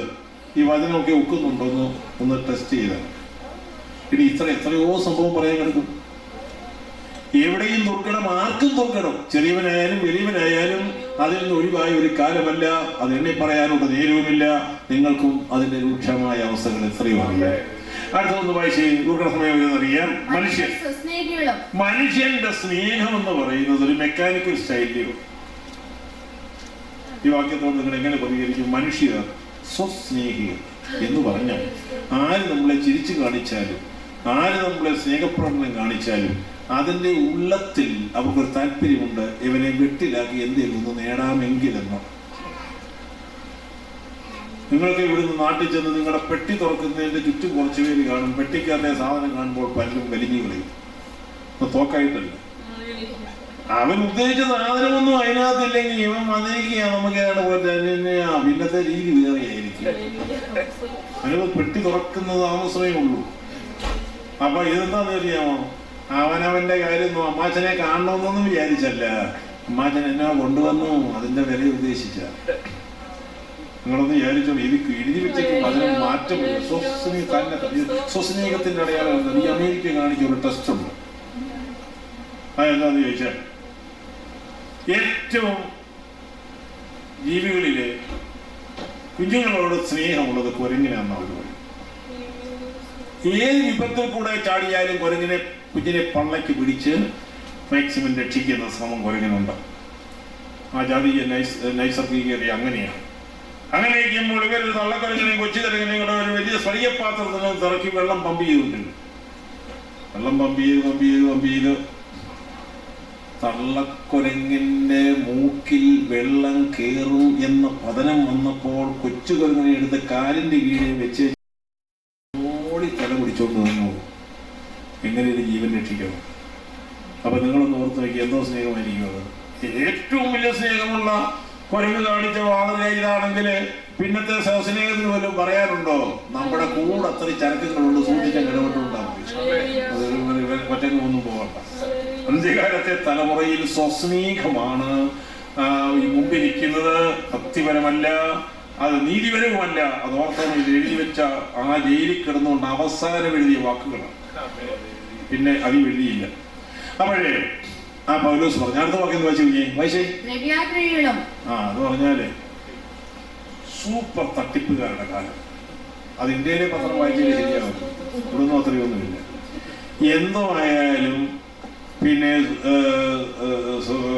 കാറ്റിൽ നിന്ന് എടുക്കുന്നതായാലും പിന്നെ സൂര്യനിൽ നിന്ന് വരുന്നതായാലും ഏത് താപമായാലും ഉണ്ടാക്കിക്കൊണ്ടുവന്ന് എന്നെ വലയ്ക്കകത്താക്കി ജോലി വാങ്ങിച്ചും മറ്റേത് പറഞ്ഞും എല്ലാം കൊണ്ടുവരും. ഇപ്പൊ ഒരുപാട് കേസ് കിട്ടി നടന്നുകൊണ്ടിരിക്കും. എന്താ കാര്യം? ഇതെല്ലാം അതാ ഇതെല്ലാം ഈ ദ്രവ്യാഗ്രഹത്തിന്റെ മറയിലാണ്. കഴുത്തറത്തായാലും കാലുവെട്ടിയായാലും തലവെട്ടിയായാലും അവനവന് സമ്പന്നനാകാൻ വേണ്ടി എത്ര ജീവനെയാണ് ഹോമിക്കുന്നത്. ഇത് പണ്ടുണ്ടായിട്ടുണ്ടോ? ഇനിയിപ്പോൾ സുവിശേഷ ലോകത്തിലോട്ട് ഞാൻ കടന്നാൽ അത് ചിലപ്പോൾ പ്രതികരണം മോശമായിരിക്കും. അവിടെ ഉള്ള അത്രയും ദ്രവ്യാഗ്രഹം മറ്റേടത്ത് ഇല്ലെന്ന് പറയേണ്ടി വരുന്നു. വലിയ കാര്യങ്ങളും വലിയ വലിയ കൂവയും വലിയ വലിയ കമ്പനിയും ഒക്കെ നടന്നതിനെ മനസ്സിലിരിക്കുന്നത് ആ ചില്ലറ വിടുന്ന പണിയല്ല. ദ്രവ്യാഗ്രഹം അന്ത്യകാലത്ത് ഏറ്റവും വലിയ പരാജയമാണെന്ന് അപ്പോസ്തലന്മാർ എഴുതി വെച്ചിട്ടുണ്ട്. അതിന് വ്യാപാരമാണെന്ന് എഴുതി വെച്ചിട്ടുണ്ട്. അതുകൊണ്ട് സൂക്ഷിച്ചോണേ. ഈ അന്ത്യകാലത്ത് ദ്രവ്യാഗ്രഹികളുടെ വലിയ കൂടാണ് എവിടെ ചെന്നാലും കാണുന്നത്. നമ്മൾ അതിൽപ്പെടാതെയും അതിനോട് അടുക്കാതെയും അതിൽ നിന്ന് ഒഴിഞ്ഞു നിൽക്കുവാൻ മാക്സിമം ശ്രമിച്ചു. അന്ത്യകാല ലക്ഷണമായി ദ്രവ്യാഗ്രഹത്തിന്റെ പരക്കം പാച്ചു. അടുത്ത നോക്കുന്ന വയസ്സേ വണ്ട് പറയുന്നവർ ഉള്ളത് പറയുന്നവരെ കാണാൻ കിട്ടുകയില്ല. മുളയ്ക്കുന്ന അങ്ങോട്ട് മുളയ്ക്കുന്നതിന് മുമ്പേ വൻപ് പറച്ചിൽ കേട്ടാൽ നമുക്കൊട്ട് സഹിക്കാൻ വയ്യാത്തതിൽ പറഞ്ഞു. വൻപ് പറച്ചിക്കാരേ ഉള്ളൂ നേര് പറയുന്നവരുടെ സംഖ്യ കുറയുക. നിങ്ങൾ അത് പഠിച്ച് നോക്കി. അടുത്ത വാക്ക് വായില്ലേ? അഹങ്കാരികൾ തെളിച്ചെന്ന് പറഞ്ഞിരിക്കുക. ഈ ഒടുവിലത്തെ കാലത്ത് നിങ്ങളുടെ വീട്ടിൽ തന്നെ കാണും. എന്തെങ്കിലും നല്ല കാര്യമൊക്കെ പിള്ളേരോട് പറഞ്ഞ് അവരെ നന്നാക്കി ദൈവത്തിന് മുമ്പിൽ കൊണ്ടു കൊടുക്കണമെന്ന് വിചാരിച്ച് നമ്മൾ നല്ല ഉപദേശമൊക്കെ പറയുമ്പോൾ പിള്ളേർക്ക് ഐ ഡോണ്ട് കെയർ, ഇതിനകത്തുണ്ടോ ഐ ഡോണ്ട് കെയർ? കൊണ്ടില്ലതാ. ഒന്നിനെ അപ്പനെയായിട്ട് അമ്മയായിട്ട് ഒരു തലത്തിൽ മാനിക്കുകയോ ദൈവത്തെ അനുസരിക്കുകയോ ആ വചനം കേൾക്കാൻ താല്പര്യമുള്ളവരല്ല ഈ തലമുറയാ വന്നേക്കുന്നത്. എന്ത് ചെയ്യാൻ അവരുടെയും കുറ്റമല്ല, നമ്മൾ കാണേണ്ടി വന്നേ ഉള്ളൂ. അടുത്ത വാക്യം വായിച്ചേ. അഹങ്കാരികളും ദൂഷകന്മാരും അമ്മയപ്പന്മാരെ അനുസരിക്കാത്തവരും. ഇനി മറ്റൊക്കെ നമ്മുടെ വീട്ടിൽ തന്നെ ഇല്ലേ? ഇവിടെ അങ്ങനെയുള്ള പിള്ളേരില്ലേ? നിങ്ങൾക്കായി ഞാൻ ദൈവത്തിൽ 10,000 സ്തോത്രം ചെയ്യും. എന്നാൽ ഞാൻ കണ്ട ലോകത്തിൽ കുറവ്. എന്തു വന്നാലും സ്വന്തം ജീവനും പണവും സമ്പത്തും അവർക്ക് വേണ്ടിയൊക്കെ ജീവൻ ബലി കഴിച്ച് നടക്കുന്ന മാതാപിതാക്കൾ അനുഭവിക്കുന്ന യാതനകൾ ഇന്ന് അമേരിക്കയിൽ ചില്ലറയല്ല. എല്ലാവരും പിള്ളേരെ നന്നാക്കാനായി പിള്ളേരുടെ ഭാവി ഓർത്താണ്. അവിടെ കിടന്നാൽ എങ്ങനെ ഇവിടെ വരും പിള്ളേരുടെ ഭാവി ഉണ്ടാകും. പക്ഷേ പിള്ളേരെ നന്നാക്കാൻ വന്നവരുമില്ല, പിള്ളേരുമില്ല. ഒരു വല്ലാത്ത സാത്താനും ചൈത്താനും നടുവിലെന്ന് പറഞ്ഞ പോലത്തെ കിടപ്പായിപ്പോഴത്തേക്ക്. ആരും കുറ്റമല്ലേ, ആരും കുറ്റമല്ല പറഞ്ഞത്. ഞാൻ ശരിക്കും കാലയളവിന്റെ അത് സ്വാധീനത വലുതാണെന്നൊക്കെ പറയുകയാണ്. അപ്പനമ്മമാരെ അനുസരിക്കാത്തൊരു തലമുറ, അപ്പനമ്മമാരെ കൊന്നുകളയും തലമുറ, നിർദ്ദയം വെട്ടിക്കൊല്ലുന്ന തലമുറ, എത്രയോ സംഭവങ്ങളാണ് നമ്മുടെ നാട്ടിലെ പത്രങ്ങൾ ഇത് മാത്രമില്ലെന്ന് എനിക്ക് തോന്നി. അടുത്ത വാക്യം വായിച്ചു കഴിഞ്ഞേ. നന്ദി കെട്ടവർ എന്ന് പറഞ്ഞാൽ എന്തെല്ലാം ചെയ്തു കൊടുത്താലും ചെയ്തിട്ടുണ്ടെങ്കിലും വിസയൊക്കെ കൊണ്ടുവന്ന് ഇവിടെ കൊണ്ടുവന്ന് പാർപ്പിച്ച് എല്ലാ പൊന്നും തേനും കൊടുത്ത് അല്പം ഒന്ന് മാറിക്കഴിയുമ്പോ കണ്ട ലക്ഷണം പോലും വരും. പിന്നെ അവര് പോകുന്ന ചർച്ചിൽ പോലും വരും പോകുന്നത്. എത്ര കിടക്കുന്ന പറഞ്ഞു കൊണ്ടുവന്നതിന്റെ ഗുണമാണ്. തിരിഞ്ഞു നോക്കുകയില്ലെന്ന് മാത്രമല്ല, ചെയ്യാവുന്ന ഭാരം എല്ലാം വെക്കും. അത് അവരെയും കുറ്റം പറയല്ല. ഈ വാക്യം നോക്കിച്ചാൽ മതി. ഇങ്ങനൊരു തലമുറയായി ജനറേഷൻ എന്ന് വ്യക്തമായി എടുത്തു പറഞ്ഞിരിക്കുക. റോമാ ജയിലിലെ കാൽത്തുറുങ്കിൽ കിടന്ന പൗലോസ്, ആ ജയിലിനും ആകപ്പാടെ ഇത്രയും സ്ഥലമേ ഉള്ളൂ. അവിടെ കിടന്നുകൊണ്ട് ആ കൊച്ചുവനങ്ങളിൽ കിടക്കുന്ന എഴുതാൻ സ്വാധീനമില്ലാത്ത കരങ്ങൾ കൂടി എഴുതി വെച്ച വചനങ്ങൾ അന്ത്യകാലത്തെ മുദ്രയിട്ട് വെച്ചിരിക്കുന്ന വചനങ്ങളാണ്. അടുത്ത വാക്യം വായിച്ചേ. അശുദ്ധരും വാത്സല്യമില്ല. പിന്നെ മൂക്കം പാമ്പിനെ ഇണക്കാം, ആനയും ഇണക്കാം, കടുവായെ ഇണക്കാം, സിംഹത്തെ ഇണക്കാം. നീ ജനിപ്പിച്ച സന്താനത്തെ ഇണക്കാനാണ് ഏറ്റവും കൂടുതൽ വിഷമം. അവരുടെ മക്കളെ പലയിടത്തും അതിന് ബുദ്ധിമുട്ടി ഞാൻ കാണുന്നുണ്ട്. എന്നാൽ അത് വളരെ വിഷമമാണ്, വേദനയോടെ പറയാനുള്ളൂ. അതിന് അവരുടെയും കുറ്റമല്ല, ഇണങ്ങത്തില്ല. പിണങ്ങാൻ പ്രയാസമൊന്നും അധികമില്ല. അടുത്ത വാക്യം വായിച്ചേ. ദേഷ്യക്കാരും ഇന്ദ്രിയമില്ലാത്തവരും പിന്നെ ഉഗ്രന്മാരും സൽഗുണങ്ങൾ, ഗാന്ധിയുടെയും ക്രിസ്തുവിന്റെയും ബുദ്ധന്റെയും ഒരു ഗുണവും ഇവിടെ വേണ്ട. രക്തദാഹികളായ ഒരു തലമുറ. തോക്കെടുത്താൽ മനുഷ്യനോടും മൃഗങ്ങളോടും ഒന്നും നിലയിലില്ല. അതിനപ്പുറത്തേക്ക് അവൻ ചീറിപ്പായുകയാണ്, നിരപരാധികളെ കുന്നുമുടിക്കുകയാണ്. അപ്പോൾ എന്താ ഈ വാക്യമൊക്കെ വായിച്ചു നോക്ക്. അന്ത്യകാലത്ത് വരുന്ന തലമുറ ഈ സൈസ് ആണെന്ന് വരവ് വെക്കാൻ കഴിയുമെങ്കിൽ വരവ് വെച്ചാൽ മതി. അടുത്ത വാക്ക് വായിച്ചേ. ദ്രോഹികളും ദാഷ്ട്യക്കാരും നിഗളികളുമായി ദൈവപ്രിയം എന്ന് പറയുന്നത് ഒന്നില്ല. ലോകത്തിലെ ഏറ്റവും വലിയ ഗുണമടന്നായ ബ്രിട്ടനിലെ, UK യിലെ, വെയിൽസിൽ ഞാൻ പോയി. 10,000 കൂടി വന്ന ഒരു പള്ളി, ആ പള്ളിയുടെ പരിസരങ്ങളും ഒക്കെ കണ്ടു. ആ പള്ളി വെറും ഒരു 184 വയസ്സുള്ള ഒരു സ്ത്രീയെ കണ്ടു. അവരോട് വൃത്താന്തം ചോദിച്ചോ പറഞ്ഞു, ഈ പള്ളിയിൽ ഞായറാഴ്ച മാക്സിമം വരുന്നത് എൻ്റെ പ്രായക്കാരായ 12 പേരാണ്. ഞങ്ങളുടെ കാലം കഴിഞ്ഞാൽ ഇത് തുറക്കത്തുമില്ല. ഇംഗ്ലണ്ടിലെ, ബ്രിട്ടനിലെ, ലോകത്ത് മുഴുവൻ സുവിശേഷം അറിയിച്ച രാജ്യങ്ങളാണ്. 98% പള്ളികൾ തുറക്കുന്നില്ല, ആൾ വരുന്നില്ല. ചെറുപ്പക്കാർ ഒരെണ്ണം പള്ളി വരത്തില്ല. അവർക്ക് ക്രിസ്തുവോ ദൈവമോ വിഷയമല്ല. ഇങ്ങനെ വെറും അധർമ്മികളായി ക്രിസ്തീയ പുരാതനത്വം അവകാശപ്പെടുന്ന ബ്രിട്ടനില് ക്രിസ്ത്യാനികളെ കാണുവാൻ അല്പം കൂടെ കഴിഞ്ഞാൽ സാധ്യമല്ല, നോമിനിൽ പോലും ഉണ്ടാകത്തില്ല. പള്ളികളെല്ലാം മുസ്ലിങ്ങൾ വാങ്ങിച്ചു, ഹിന്ദുക്കൾ വാങ്ങിച്ചു, അമ്പലങ്ങളാക്കി, മുസ്ലിം പള്ളികളാക്കി, പലതും ബിസിനസ് സ്ഥാപനങ്ങളാക്കി മാറിക്കൊണ്ടിരിക്കുമ്പോൾ ഈ എഴുതിയ വചനം ഒന്ന് ഓർത്തു നോക്ക്. ഈ തലമുറയാണ് അമേരിക്കയിലും യൂറോപ്പിലും ഒക്കെ ഇന്ന് വിഹരിക്കുന്നത്. നമുക്ക് ദൈവത്തെ സേവിക്കുവാൻ ഒരു പരമാർത്ഥതയെ ലഭിച്ചതിന് നന്മ കൊണ്ട് ഇതിനെ സ്തുതിക്കണം. എന്നാൽ ലോകം മുഴുവൻ ഒരു ഇരുണ്ട അവസ്ഥയിലേക്ക് മാറിപ്പോകുന്നു എന്നുള്ളത് മറക്കരുത്. അത് വചനത്തിന്റെ സത്യമാണ്. അടുത്ത വചനം വായിച്ചു കഴിഞ്ഞാൽ, ദൈവപ്രിയമില്ലാതെ ഭോഗപ്രിയരായി ഭക്തിയുടെ വേഷം ധരിച്ച് അതിന്റെ ശക്തിയെ ത്യജിക്കുന്നവരായിരിക്കും. ശരിയല്ലേ? ഇത് ഭക്തിയുടെ വേഷമൊക്കെ കുറച്ചൊക്കെ ഉണ്ട്. അതിന് ശക്തി ക്ഷയിച്ച ഒരു തലമുറയല്ലേ നമ്മൾ കണ്ടുവരുന്നത്. അതുകൊണ്ട് ഇതൊന്നും അവയെ അധികമായി വിചാരിക്കരുത്. സംഭവിക്കേണ്ടതെല്ലാം സംഭവിച്ചുകൊണ്ടിരിക്കുമ്പോൾ എന്റെ കർത്താവ് വീണ്ടെടുക്കാൻ അടുക്കലായിരിക്കും പറഞ്ഞ് അവന്റെ വരവെടുത്തു വന്നോന്ന് തലകളെ ഉയർത്തുവാൻ ഇതൊക്കെ നമുക്ക് ഓർമ്മപ്പെടുത്തലിന് വേണ്ടി തന്നിരിക്കുന്ന വചനമാണ്. Praise the lord. പത്രോസ് 2-ാം ലേഖനം 3-ാം അധ്യായം 4-ാം വാക്യം ഒന്ന് വായിച്ച്. അന്ത്യകാലത്തിന്റെ വിശേഷം പത്രോസ് എഴുതിയിരിക്കുന്നത് 2 പത്രോസ് 3:4 അത് വായിച്ച്. സകലതും സൃഷ്ടിയുടെ ആരംഭത്തിൽ ഇരുന്നതുപോലെ തന്നെ ഇരിക്കുന്നുവെന്ന് പറഞ്ഞു. സ്വന്തം മോഹങ്ങളെ അനുസരിച്ച് നടക്കുന്ന പരിഹാസികൾ പരിഹാസത്തോടെ അന്ത്യകാലത്ത് വരുമെന്ന് വിശേഷാൽ അറിഞ്ഞുകൊള്ളുകയും. അന്ന് വന്നിട്ടില്ല. അന്ത്യകാലത്ത് ഈ സൈസ് തലമുറ വരുമെന്ന് നിങ്ങൾ അറിഞ്ഞോളാൻ മുന്നിൽ പത്രോസ് കൊടുത്തതാ. ശരിയാണോ? ഇന്ന് അവരുടെ വാദം ആദ്യം വേണ്ട പിതാക്കന്മാർ ഇതിനെ കൊണ്ടു. ആ കാലത്തെ പോലെ സകലവും ഇരിക്കുന്നു. ആകാശം അതുപോലുണ്ട്, ഭൂമി അതുപോലുണ്ട്, കടലും അതുപോലുണ്ട്. ഈ പറയുന്ന വ്യതിയാനങ്ങളൊന്നും വരാൻ പോകുന്നില്ലെന്ന് പറഞ്ഞ് ദൈവീക സത്യത്തെ മറുതലിക്കുന്ന തലമുറ അന്ത്യകാലത്ത് പരിഹാസികളായി പരിഹാസത്തോടെ രംഗത്ത് വരുമെന്ന് എഴുതിയേക്കുന്നത്.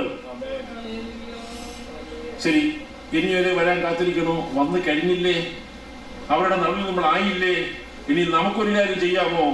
കർത്താവേ വേഗം വരണമേ, കർത്താവേ ഇതിന്റെ വരവ് താമസിക്കരുതേ. നമ്മുടെ വിശ്വാസത്തിൽ നിന്ന് കുറവ് വരാതെ നമ്മൾ എടുക്കപ്പെടുവാൻ അവന്റെ വരവ് താമസിക്കരുതേ എന്ന് പ്രാർത്ഥിക്കുവാൻ വിശ്വാസിക്ക് അവകാശമുണ്ട്. ആമേൻ. കർത്താവേ വേഗം വരണമേ. അധർമ്മികളുടെ സംഖ്യ വർദ്ധിച്ചു വരുന്നു. ഞാൻ ഈ തിരുവഴുത്തിന്റെ വിവിധ ഭാഗങ്ങളിലേക്ക് പോയാൽ നിങ്ങൾക്ക് ആ കാര്യങ്ങളെല്ലാം മനസ്സിലാക്കുവാനായിട്ട് ഇതിനോടനുബന്ധമായ വളരെ സബ്ജക്റ്റ് അന്ത്യകാലത്തിന്റെ ലക്ഷണങ്ങൾ സമയമെടുത്തിരിക്കുന്നു എന്ന് പറയുവാൻ സാധിക്കും. ഞാൻ ഇപ്പോഴാണ് ക്ലോക്കെ നോക്കിയത്, എൻ്റെ വാച്ചിൽ നിന്ന് നോക്കിയത് ഇപ്പോഴാണ്. എനിക്ക് തന്ന സമയം തോന്നുന്നു.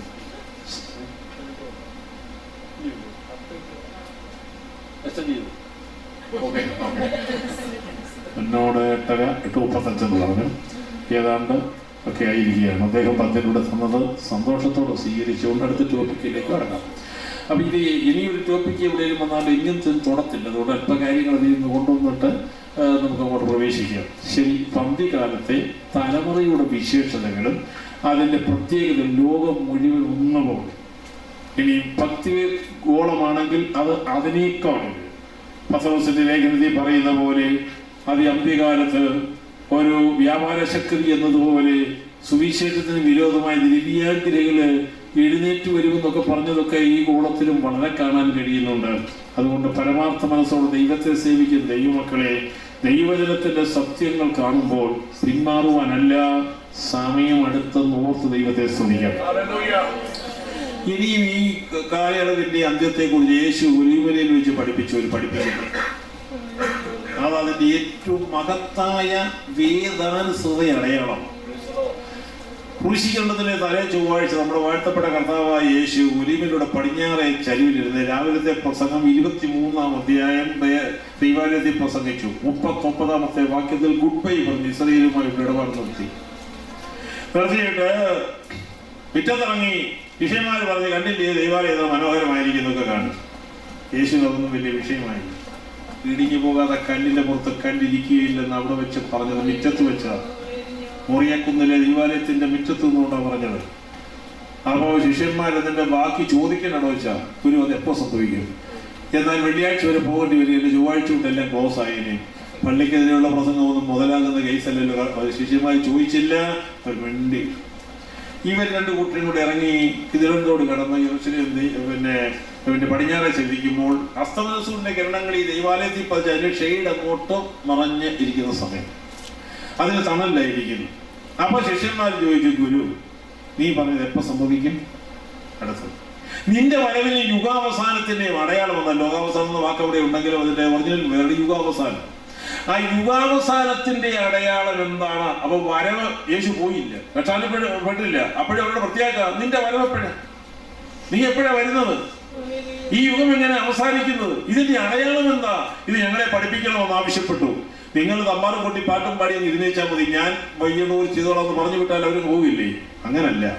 ചോദിച്ച ചോദ്യത്തിന്റെ അർത്ഥവത്തായ ചോദ്യം മനസ്സിലാക്കി യേശു അവിടെ നിന്നുകൊണ്ട് ഈ യുഗത്തിന്റെ അവസാനം എന്താണെന്ന് മത്തായി 24, ലൂക്കോസ് 21, മർക്കോസ് 13 ഈ അധ്യായങ്ങൾ മുഴുവൻ അവിടെ ഇരുന്ന് പ്രസംഗിച്ച പ്രസംഗങ്ങൾ. അപ്പൊ അവിടെ പറഞ്ഞെന്താണെന്ന് മനസ്സിലാക്കണം.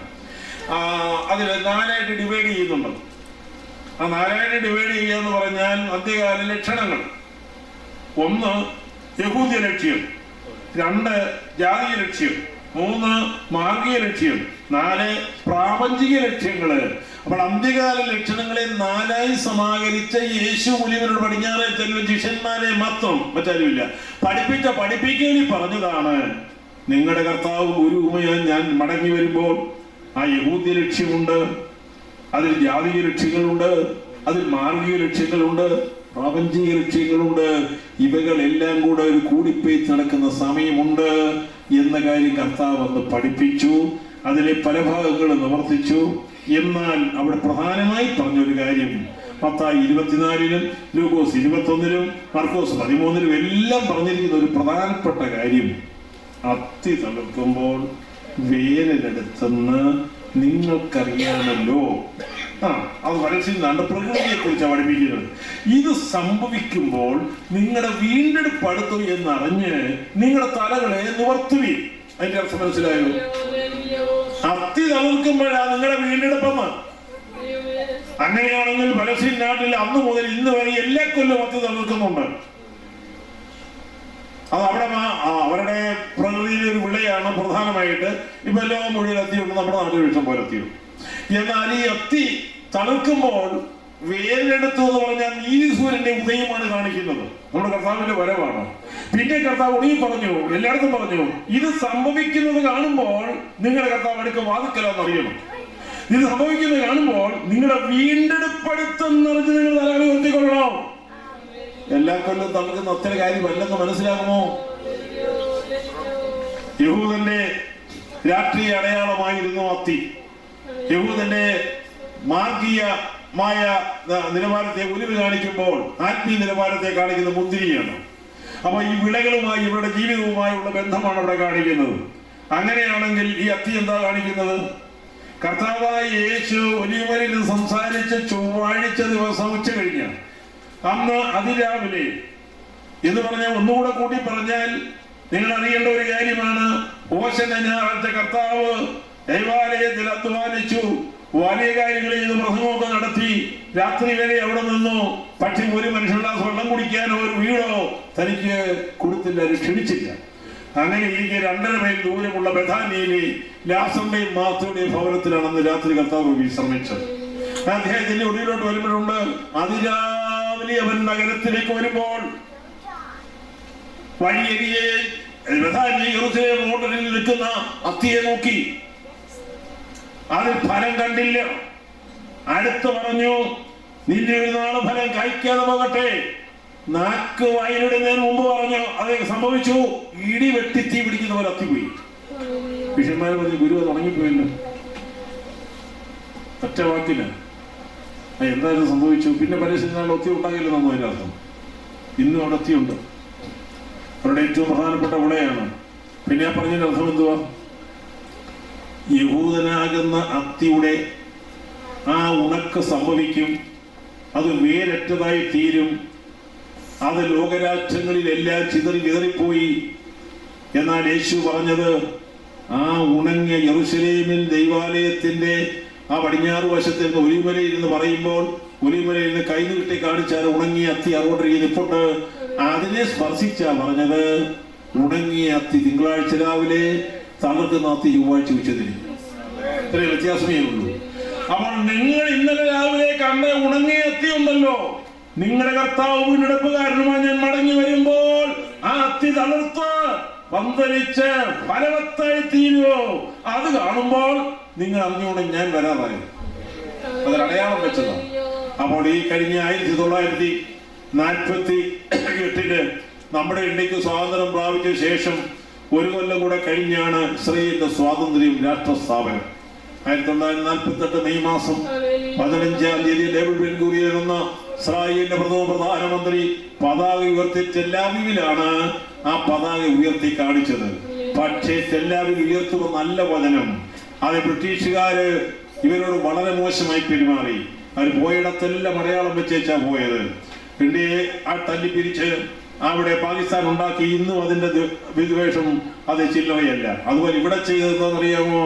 ഇസ്രായേലില് യെരൂശലേം എന്ന പവിത്ര നഗരം, പിതാക്കന്മാരുടെ നഗരം, ദാവീദിന്റെ നഗരം, ഇസ്രായേലിന്റെ ക്യാപിറ്റൽ, അത് നേരെ പിടിച്ച് അറബികളെ കൊടുത്ത് അവരെയൊക്കെ സന്തോഷിപ്പിച്ചു. നിങ്ങളുടെ ആയുഷിൽ ഇവിടുന്ന് മാറല്ല, ഇവിടെ പാർത്തോ. യെരൂശലേമിന് വെളിയിൽ അത് യഹൂദനെയാക്കി.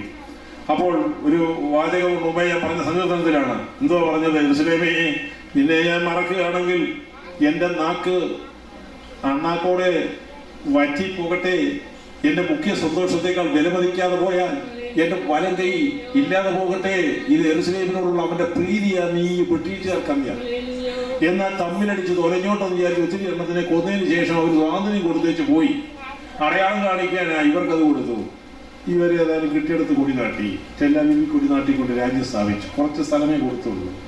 എന്നാൽ ദൈവത്തിന്റെ നീതി കത്തുന്ന വിളക്കാണ്. ഈ പ്രവചനങ്ങളൊക്കെ നമ്മൾ പഠിച്ചു വരുമ്പോഴാണ് ഇതിന്റെ മഹത്വം അറിയുന്നത്.